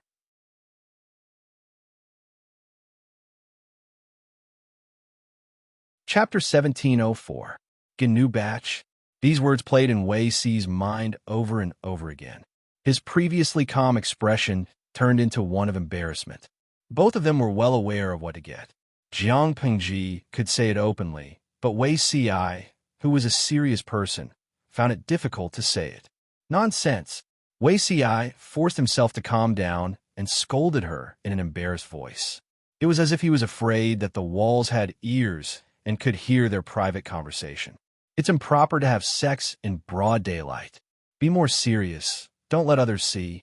After saying that, he raised his hand and put the book aside. With his sharp eyes, he saw that Jiang Pengji had taken off the socks that she had just put on. He grabbed the socks with one hand and grabbed her swaying feet with the other, putting them back on with a serious face. This time it was a dead knot. Let's see how she can get rid of it. Wei Zixiao, you're really hopeless. Jiang Pengji saw that he was still pretending to be a gentleman. She wailed and leaned back. She kicked his thigh with the tip of her foot to vent her anger. Of course, Wei Si was a real porcelain beauty. She did not dare to use too much strength, lest she accidentally cripple him. Rather than saying that she was venting her anger, it was better to say that she was provoking him or scratching an itch through one's boot. The salted fishes could not stand it anymore. Although Jiang Pengji had a sense of propriety and her actions were not excessive in the salted fish dimension, considering Wei Si's identity, the salted fishes could not help but break out in cold sweat for him. Killing someone was just a matter of nodding one's head to the ground. Jiang Pingji's method of torturing Wei Ci was to make him suffer a fate worse than death. Tudu Fatio. Zi Xiao is unlucky to meet the streamer. How can a man with high moral standards withstand such provocation? Yi Manqing Mao. This is probably Liu Xiaohui. I feel sorry for Zi Xiao just by looking at him. Canteen Daffin Anti. Beauty Ci used his strength to tell everyone that he is a man with integrity. Indeed, he did not move an inch. Everyone was an adult. Some things were tacit.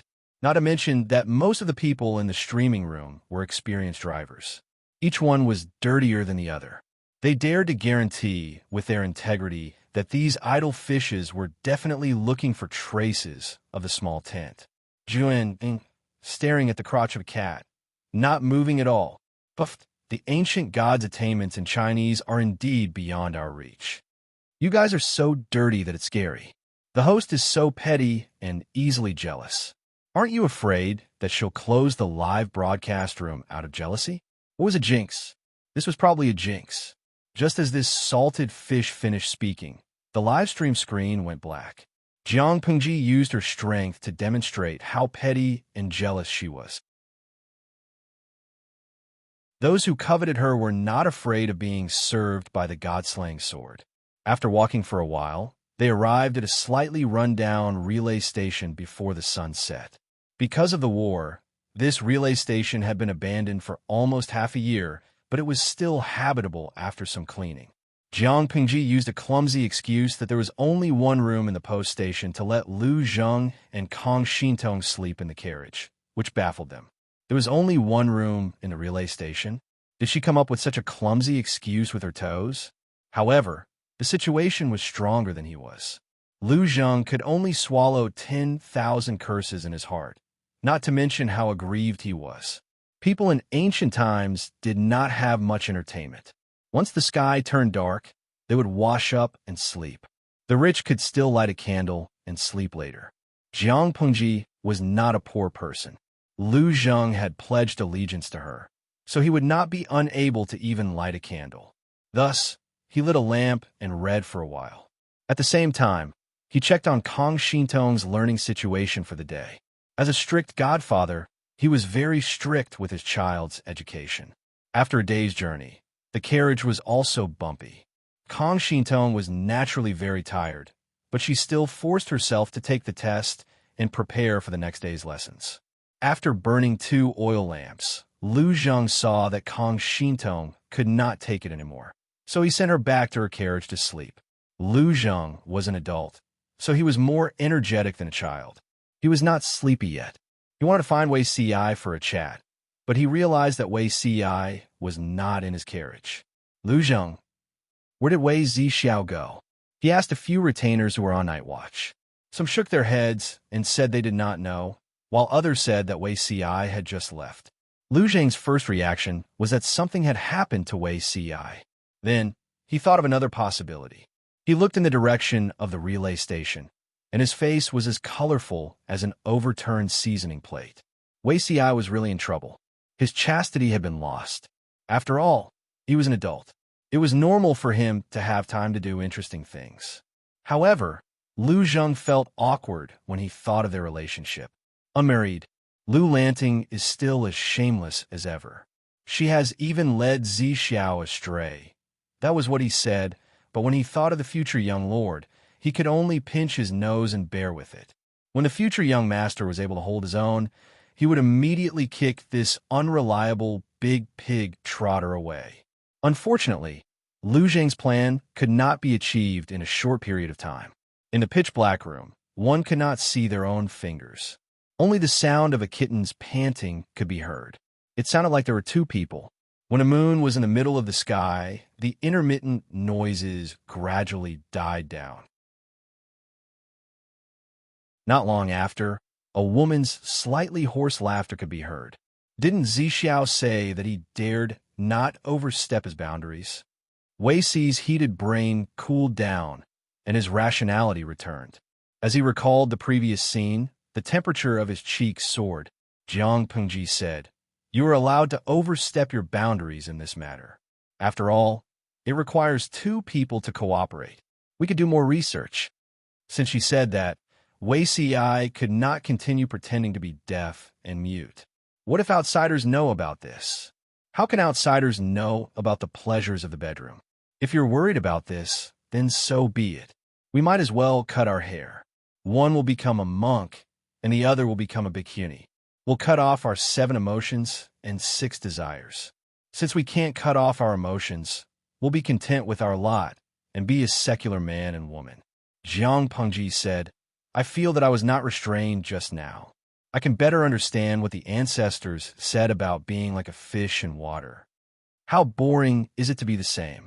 Innovation is the true principle. Jiang Pengji tried hard to turn Wei Si onto the wrong path of being a beast in human clothing, but Wei Si had too much integrity. Her efforts were minimal. You're speaking nonsense. Fine. If you say it's nonsense, then it's nonsense. Her bare arms, which were covered in a thin layer of sweat, nimbly circled around his neck. Jiang Pengji took something out of nowhere and dangled it in front of his eyes. The corners of her lips curled up. She smiled like a man-eating female demon, at least in Wei Si's eyes. The night is long and I can't sleep. Zixiao, can you go to Baiyan village? They fooled around for a long time. It was not until the second half of the night that they fell asleep in each other's arms. The young master that Lu Zheng and the others had been thinking about for a long time was thrown to the ground by Jiang Pengji mercilessly. Tomorrow, they would be burned together and their corpses would be destroyed. It was really so.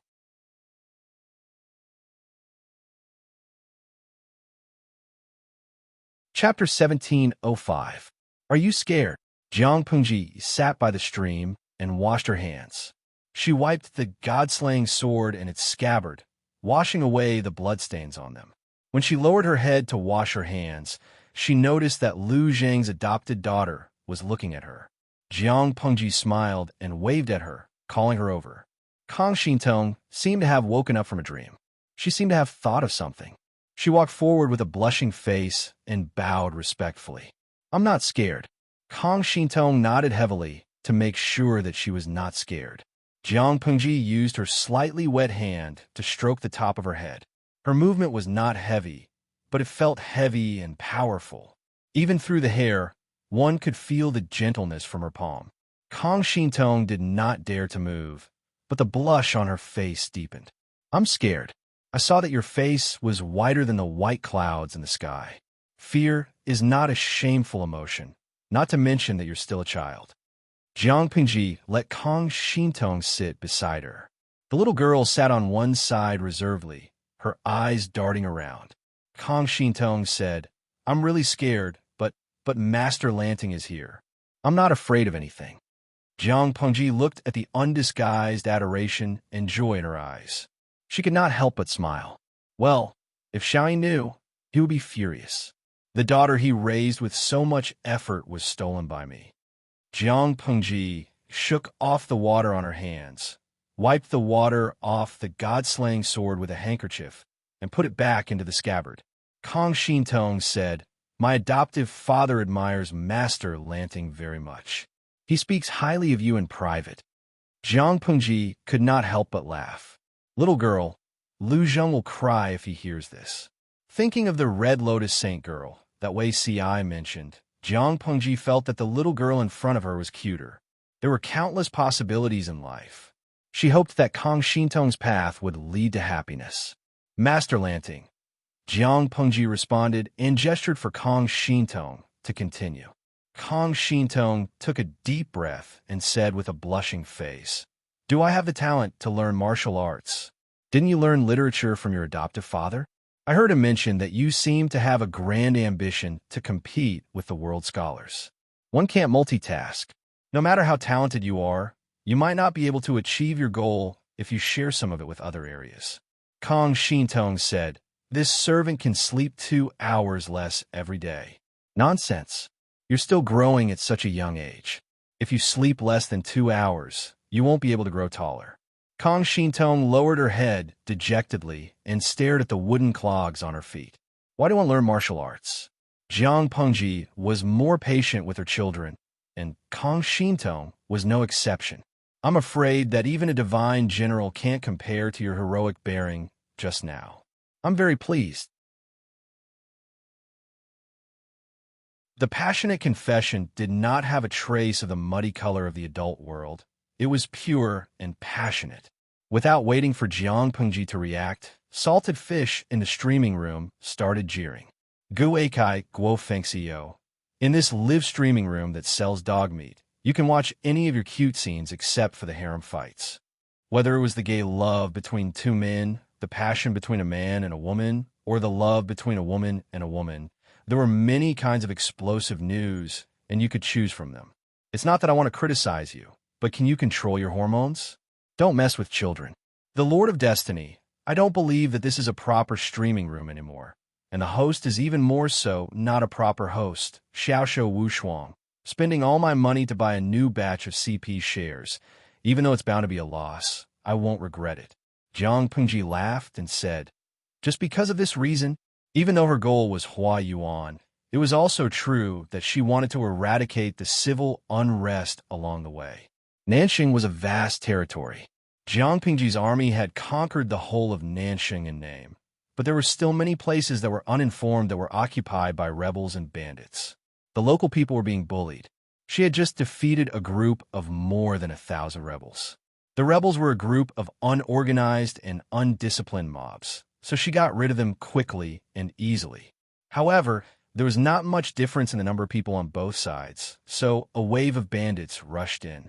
Jiang Pengji could only clean them up along the way. Coincidentally, this scene fell into Kong Shintong's eyes. She did not know what the girl was thinking, but she came over to tell her that she wanted to learn martial arts. Kong Shintong blinked, her eyes filled with determination. I also want to wield a knife and a sword. If an accident happens, I will at least be able to protect myself. Her foster father could draw his sword, but she was a burden. She had no other choice but to hide in the carriage. What she could not accept was not the corpses of the rebels. It was not facing death directly, but facing death without any ability to resist. Jiang Pengji said, if you want to learn, get your foster father to hire a martial arts master for you. Kong Shintong said, a martial arts master? It's best if it's a retired martial arts master from the women's battalion. The killing methods they learn are more suitable for women to study. Kong Shintong nodded, but a sense of disappointment flashed in her eyes. Jiang Pengji said, the methods that the women's battalion soldiers learn are all passed down by me. When Kong Shintong heard this, her eyes lit up again. She smiled and revealed a pair of small dimples. When Lu Zheng heard that Kong Shintong wanted to learn martial arts, he frowned, as if he did not agree. If she wanted to learn something else without learning it well, wouldn't she achieve nothing? It's good that she learns it. It's impossible for her to be alone forever, and she won't always be safe from danger. It's always good to have some life-saving methods. Lu Zheng sighed and tacitly agreed to it. It just so happened that there were women's battalion soldiers accompanying them. They could help Kong Shintong build her foundation. When they arrived in Ningzhou, they killed countless rebels and bandits along the way. Jiang Pengji drank some water to moisten her lips. She sent someone to Hua Yuan's old house in the vicinity of the tribe's land to find out if there were any similar people. Her luck was better. The trip was not in vain. There were indeed people who saw people who looked like Hua Yuan. Let's go and take a look tomorrow. It was the time when the seasons changed. The weather was getting colder day by day. There was even a light drizzle in the morning. Lu Zheng asked Kong Shintong to wait at the courier station. They went out together, bringing only 4 guards with them to ensure their safety. Jiang Pengji and the rest changed into inconspicuous clothes and went to the residence of the lunatic according to the villagers. Although it was called a residence, it was actually an abandoned, run-down temple. It did not block the wind or the rain. Thinking of the wind last night, the rain this morning, and Hua Yuan's current state, Wei Ci was mentally prepared. After all, he had the experience from his previous life. Jiang Pengji and Lu Zheng were also mentally prepared, but after all, they did not see it with their own eyes. Reality and imagination were different. It's quiet here. As they walked up the rugged mountain road, they could vaguely see wisps of smoke halfway up the mountain. There was a small village with less than 30 households there. As they walked closer, they could see the shadows of people walking around. Not far from the village was a rundown temple. From afar, Jiang Pengji could hear the children's laughter, as well as the low roars of beasts. The more the beast roared and struggled, the more innocent the children laughed.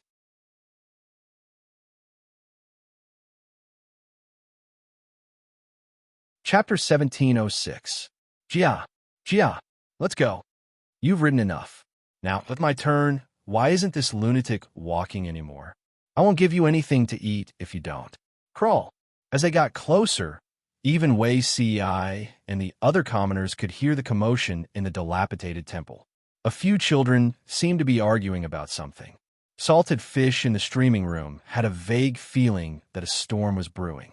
There were fewer bullet screens on the screen, and only 1 or 2 lines occasionally floated by. Jiang Pengji said in a low voice, "Let's go." Lu Zheng vaguely guessed something. His originally brisk footsteps suddenly became heavy, and some hesitation flashed across his face.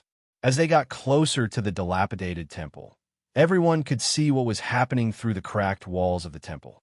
Jiang Pengji's face suddenly darkened. Among them, only Wei Ci remained calm, because in his previous life, he saw a completely unfamiliar Hua Yuan at the same place, at a different time, in the same dilapidated temple.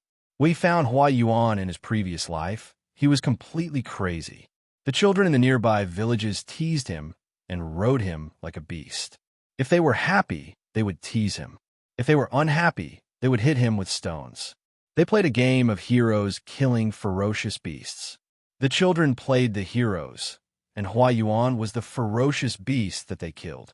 These children were naturally evil. When they were naughty, they would put their urine and feces in broken pottery bowls and tease Hua Yuan to drink or eat. Rotten eggs, dead rats, cockroaches, bedbugs, stones, and even pig and dog feces were the children's tools for pranks. Hua Yuan, who was teased by them, would only laugh foolishly. If he was bullied, he would only whine helplessly like a cub and struggle meaninglessly. Even though Wei Ci had a grudge against Hua Yuan in his previous life, he could not help but soften when he saw this scene. He used to be a person who stirred up a storm, but now he ended up like this. He did not want to lose his mind, and all his evil deeds went against his conscience. He was like a puppet controlled by others all his life, and he had no control over himself. He did not know how the real Hua Yuan would feel when he woke up and saw himself in such a pathetic state. Wei Ci had once softened and tried to take care of Hua Yuan. On the second day, he received news that Hua Yuan had died in front of his deceased parents' graves. Perhaps death was the true release. He never thought that a similar scene would play out before his eyes for the second time. "What are you doing?" Jiang Pengji strode into the dilapidated temple. The 5 children of different ages were startled. They saw a few nobles in clean clothes standing outside the dilapidated temple. They could tell at a glance that they were not ordinary people. The one in front was very scary. They screamed and wanted to escape. One of them was riding on a beggar with unkempt hair and a dirty face. His legs were short, and he couldn't move fast. When he turned over, he was so scared that he fell down. If it were anyone else, they probably wouldn't bother with a few children. Jiang Pengji was different. The child who escaped quickly was caught by the servants. The chubby boy bumped into her, and she lifted him up by the collar. Children were the most sensitive. They could sense Jiang Pengji's aura more clearly. That was why Jiang Pengji liked children, but they didn't like her very much. The chubby boy's reaction was even more realistic. He didn't know how to struggle after being caught. He was so scared that he kept crying.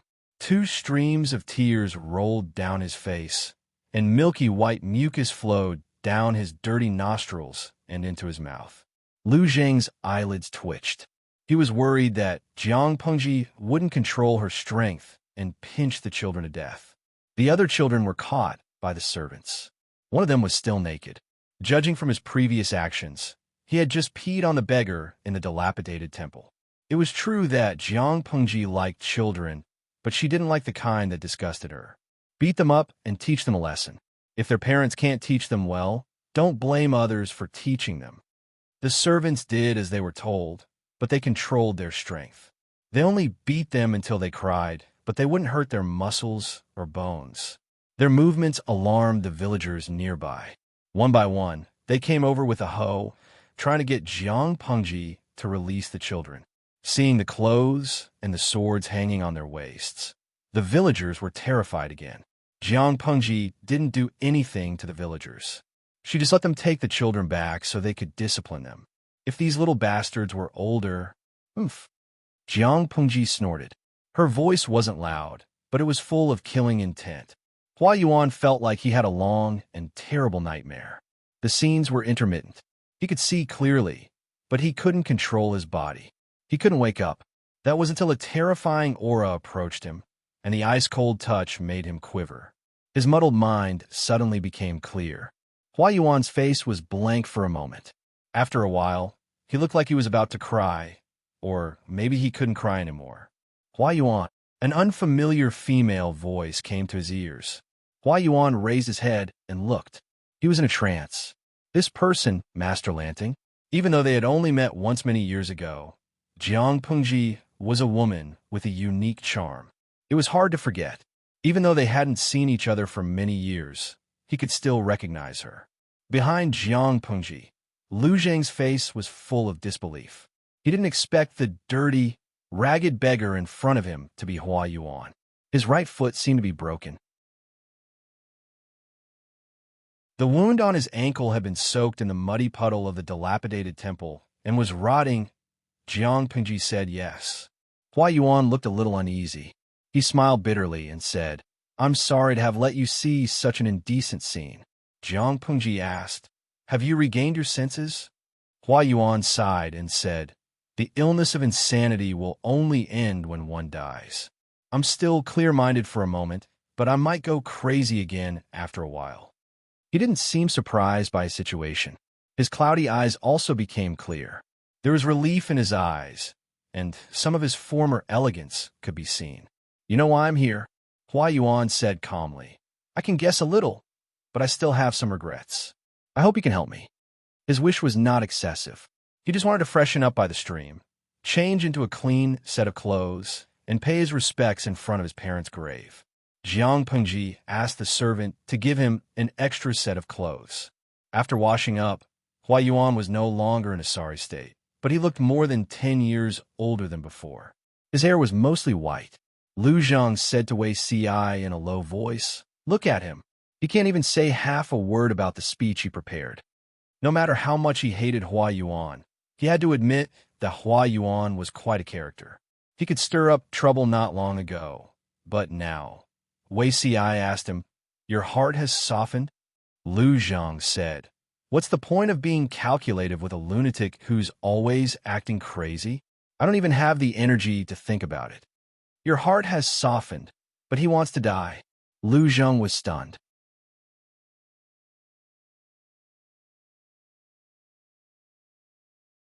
Chapter 17:07. Hua Yuan supported himself with a tree branch and limped up the mountain. His crippled leg could only drag on the ground. Because the mountain road was rugged and difficult to walk on, he was so tired that his forehead was sweating and his chapped lips curled up. Lu Zhang glanced at him and couldn't bear to look away. Outsiders felt sorry for him, but Hua Yuan seemed to have lost his sense of pain. There was no expression of pain on his face, but some relief and urgency. The closer he got to his destination, the more urgent his steps became. He even hopped on one leg for the last few steps. No one made a sound, but one of the squires accidentally stepped on something while walking, making a cracking sound. Hearing the movement, Jiang Pengji turned her head and glanced at it. She found that the squire had stepped on a piece of dirty human bone buried in the mud. Hua Yuan wasn't surprised. He turned around and walked over. He squatted down and picked up the bone that the squire had stepped on. His expression was somewhat absent-minded. He sighed and said, "After the disaster of Nanman, everyone felt insecure and uneasy. Our clansmen had to move away to avoid the disaster.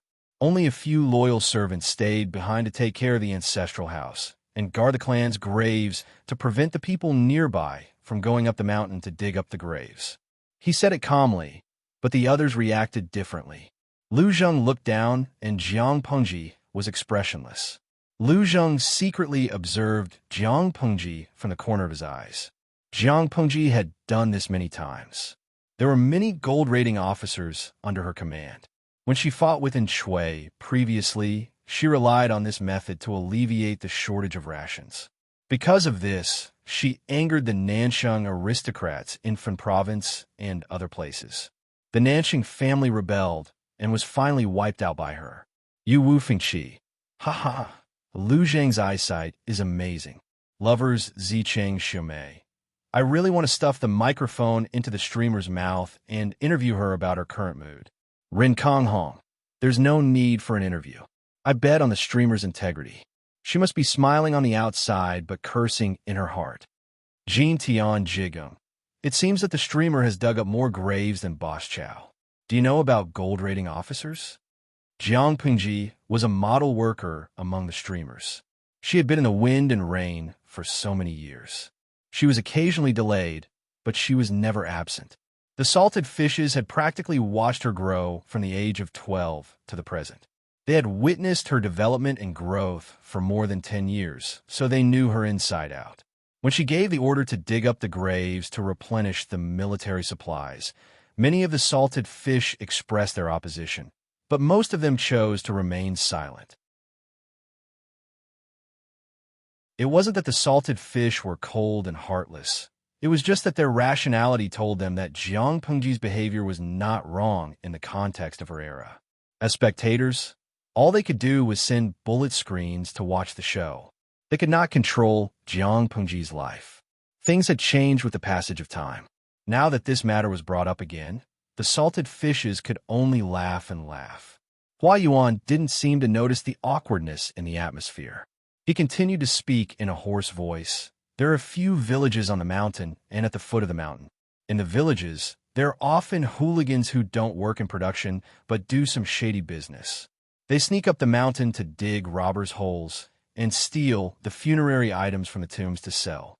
If that was all, then it was fine. If the dead can be buried with the living, it can be considered as accumulating good karma after death. Unfortunately, most of the villagers are despicable and greedy. Not only do they steal the funerary items on the outside of the coffin, but they also want to take the things inside the coffin. In the end, they even split the coffin and used it to make fire. It's a pity for these poor people.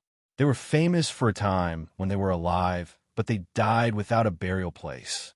On this point, Jiang Pengji could be considered to have moral integrity. The gold-rating officers did dig up graves and steal money, but they wouldn't go so far as to remove the things worn on the bodies and not even leave a coffin behind. Of course, this was just the pot calling the kettle black. There was no difference in essence. The grave of Hua Yuan's parents was also destroyed. There was a robber's hole that had been filled in nearby. It looked full of potholes. Even though it had been destroyed beyond recognition, one could still see the wealth of the deceased when they were alive. This was not a standard that ordinary people could have. Most of the graves nearby were overgrown with weeds, and some were even used as nests by small animals. Only the grave of Hua Yuan's parents looked rather clean. The weeds around it had been carefully pulled out, and there were no bones scattered outside. There seemed to be no need to guess who had tidied it up. Hua Yuan looked at the grave. He seemed to be in a trance. His eyes were filled with tears. His parents had died of the plague when he was young. His uncle and aunt had taken advantage of his young age and stolen his family's wealth. They had caused him to live in pain from a young age to a young man. If the plague had taken him away, he wouldn't have had to suffer for more than 30 years. Hua Yuan knelt in front of his parents' grave and whispered. Jiang Pengji didn't disturb him. She just watched quietly and treated herself as the background. After about a quarter of an hour, Hua Yuan's eyebrows relaxed. It was as if a burden had been lifted from his heart. His breathing became stable. Hua Yuan bowed to Jiang Pengji and said sincerely, "Thank you, Master Lanting." Jiang Pengji said, "Do you know that when you lost your mind, you called yourself Lu Shi?" Hua Yuan wasn't surprised by her question. Apart from that, he couldn't think of any other reason why a noble would appear before him. I didn't know about it before. I only found out about it later. Hua Yuan's breathing fluctuated as he talked about it. He seemed to be suppressing his emotions, but his eyes revealed his true feelings. Remorse and pain almost drowned him. Of course, these emotions weren't directed at Jiang Pengji. They were directed at other people, such as the young master he treated like his own, his chief of the Public Security Bureau, and the people who had died directly or indirectly at his hands. He didn't intend for those people to die, but he did cause them to die. Hua Yuan didn't want to explain himself. He only wanted to seek relief through death. Can I see him? Jiang Pengji's suggestion was beyond Hua Yuan's expectations. His expression froze in shock. It's not impossible, but Master Lanting, you don't know. That thing seems to be especially afraid of you. Hua Yuan could wake up and temporarily regain his sanity because Jiang Pengji's breathing was close. Jiang Pengji said, "Are you saying that you can't make him come out?" Hua Yuan said shamefully, "This isn't something I can control. If he could control the appearance of those annoying personalities, he wouldn't have ended up like this." Jiang Pengji said, "If that's the case, it's a pity." When she first met Hua Yuan, she could tell that there were many personalities in his body. Now that she looked at him again, those messy personalities were gone. What replaced them was a muddy and broken secondary personality. It was like the product of the personalities devouring each other. This secondary personality was probably the so-called Lu Shi. Even if he was awakened, he would still be an irrational monster. I'm not that crazy to kill my own child in front of my parents' graves. I'll give you a chance. End it yourself. Jiang Pengji's hand, which was on the god-slaying sword, dropped. She threw a dagger to Hua Yuan. Hua Yuan looked at the dagger and smiled.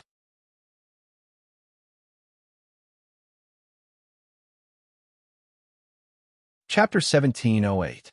Be careful, my lord. The change happened in an instant.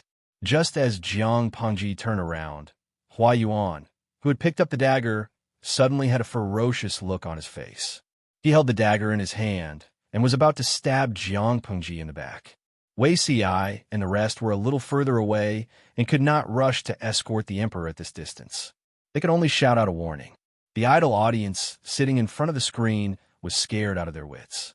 Before they could scream, Jiang Pengji, who was ambushed by Hua Yuan, seemed to have grown a pair of eyes on the back of her head. She unsheathed her god-slaying sword and hit Hua Yuan's wrist with the back of the sword, knocking the dagger out of his hand. Looking at Hua Yuan, who looked like a completely different person, Jiang Pengji said, "You're out." Suppressing the primary personality in an instant, this secondary personality that called itself Lu Shi was really tenacious and scheming. At this moment, Hua Yuan's expression was ferocious. His gaze was fierce, and he let out a beast-like growl from his throat. The retainer reacted and quickly subdued Hua Yuan. How could Hua Yuan, who was almost at the end of his rope, compare to a few strong retainers? Naturally, he was suppressed to the point where he couldn't get up. Give it back to me." Hua Yuan, no, Lu Shi, the secondary personality, stared at Jiang Pengji's face with hatred and hatred. Jiang Pengji asked him calmly, "Return what to you?" "Return my body to me. I am Lu Shi. I am the ruler of the world. I am. You're not, I am." He opened his fingers and tried to grab the corner of Jiang Pengji's clothes, but she looked at him with pity. "You don't even know who you are. Don't you think that's too sad?" How could the other party be willing to listen to what she said? He tried for a long time, but still couldn't get close. In the end, he could only roar in pain. The red veins that covered his eyes made him look especially terrifying. Even when he was out of control, he was still quite strong. The squire had no choice but to use extreme measures. One of them pressed down on Hua Yuan's head and forced him to lower his head. "You monster! You've taken over my body. You're the monster." His voice carried the hoarseness of a wild beast. Even though he was restrained by several subordinates, he still used all of his strength to resist. "Go catch her. She's a monster." Lu Zheng and Wei Xiai caught up to them. They were so frightened that their breathing was in disorder. Their faces were still full of shock. "Is the Lord all right? Why did Hua Yuan suddenly lose his mind?" The scene from before was truly too thrilling. Who could have imagined that Hua Yuan would suddenly launch a sneak attack? If not for the Lord's superb martial arts, she would have been ambushed. Just thinking about that scene, Wei Si's face was as pale as a wall that had been painted white. Jiang Pengji comforted them with a gentle voice. Don't worry, a mere madman can't hurt me. Don't you know how powerful I am? Not to mention that Jiang Pengji was always on guard. Even if she was defenseless, the opponent would not be able to hurt her at all. Wei Si secretly glanced at the deranged Hua Yuan and suggested in a low voice, Your Highness, you should hand him over to Si and Xiao Yin to deal with. He still had a lingering fear from a scene just now. He was really worried that something bad would happen again. Jiang Pengji waved her hand and refused. She would be even more worried if the two of them were to face the crazy Hua Yuan. It doesn't matter. I have something to say to him. I'll be fine after I'm done. Wei Si and Xiao Yin could not argue with her, so they could only obey her orders and retreat. Before the entourage retreated, he used hemp rope to tie Hua Yuan up. He used a lot of strength and almost lost a lot of weight. Jiang Pengji looked at Hua Yuan, who was unable to break free, and the corners of her lips curled into an unfriendly smile. She used a volume that only the two of them could hear and asked, You said you were Lu Shi? Hua Yuan's second personality stared at Jiang Pengji with a venomous gaze, as if he wanted to use his eyes to kill her. I said you are pitiful. You really are pitiful. You've lived such a painful life that you can't tell the real from the fake. Jiang Pengji did not mind. Instead, she smiled and squatted down to eye level with him. Lu Shi died at the age of 12. The person in front of you who is using the identity of Lu Shi is someone you don't even know. Tell me, are you Lu Shi or the me in front of you? This personality, to be precise, should be the Jiang Pengji in Hua Yuan's imagination. The reason why he called himself Lu Shi was that Jiang Pengji's real identity had never been made public. What do you mean? The second personality panted as if he wanted to see through Jiang Pengji's facade. Jiang Pengji said, I mean, there is no Lu Shi in this world. If there is no Lu Shi, then who are you? You lied to me. Jiang Pengji sneered. Whether I lied to you or not, shouldn't you know best in your heart? As she spoke, she reached out and touched the space between his eyebrows with 2 fingers. It was a simple action, but made the other's body tremble uncontrollably. What are you trying to do? He tried to turn his face away from her hand, but he failed repeatedly. Go to sleep. Everything will be over when you wake up. As soon as she finished speaking, the second personality felt a force pulling him out of his body. His limbs and bones were in excruciating pain. Demon sorcery? After a while, Jiang Pengji's hand clenched into a fist as if she was holding something in her palm. She exerted a little force and crushed it. The second personality only had time to let out a short and sharp scream before he quickly calmed down. After that, Jiang Pengji's gaze did not leave Hua Yuan. She watched as his eyes turned from cloudy to clear and his rationality returned. When he realized what had happened, Hua Yuan could only smile bitterly. I, Master Lanting, have failed to live up to your good intentions. Jiang Pengji had kindly given him a chance to kill himself to preserve his dignity. She did not expect the second personality to jump out and cause trouble. After all the twists and turns, she still had to do it herself. If there is a next life, open your eyes wide and reincarnate into a good one. She did not like Hua Yuan, but most of her disgust was directed at the second personality who stirred up trouble. Compared to her, the main personality was somewhat innocent. Hua Yuan heaved a sigh of relief. Thank you. As he was about to die, he did not mourn. Instead, he smiled in relief. To him, death was liberation and a new lease of life. As soon as he finished speaking, a dazzling white light flashed before his eyes. His neck felt slightly cold. Before he could even feel the pain, his head had already fallen to the ground. Go and bury his body. Build a new grave next to his parents. If we leave him alone, he will most likely become dinner for the beasts nearby. Jiang Pengji sheathed the god-slaying sword and ordered her entourage, gather a complete corpse for him. When they descended the mountain, Wei Si saw that his lord was still pursing her lips. He thought she was still angry about Hua Yuan. My lord, you don't seem to be in a good mood. Is it because of Hua Yuan? Jiang Pengji said, half of it is, and the other half is not. According to Wei Ci, Hua Yuan had lost his mind in his previous life. However, the fact that he had split into a Lu Shi in this life made Jiang Pengji somewhat concerned. She had personally come to take a look, thinking that there would be some clues. She did not expect it to be simple schizophrenia. You're tuning into the Romance Rendezvous YouTube channel. We're so grateful for your support, and don't forget to subscribe to join us on this incredible journey through captivating stories. Your generosity through donations truly makes a world of difference, as it's the primary source of revenue that allows me to expand and enhance this channel for you. Thank you from the bottom of my heart for being a part of this adventure.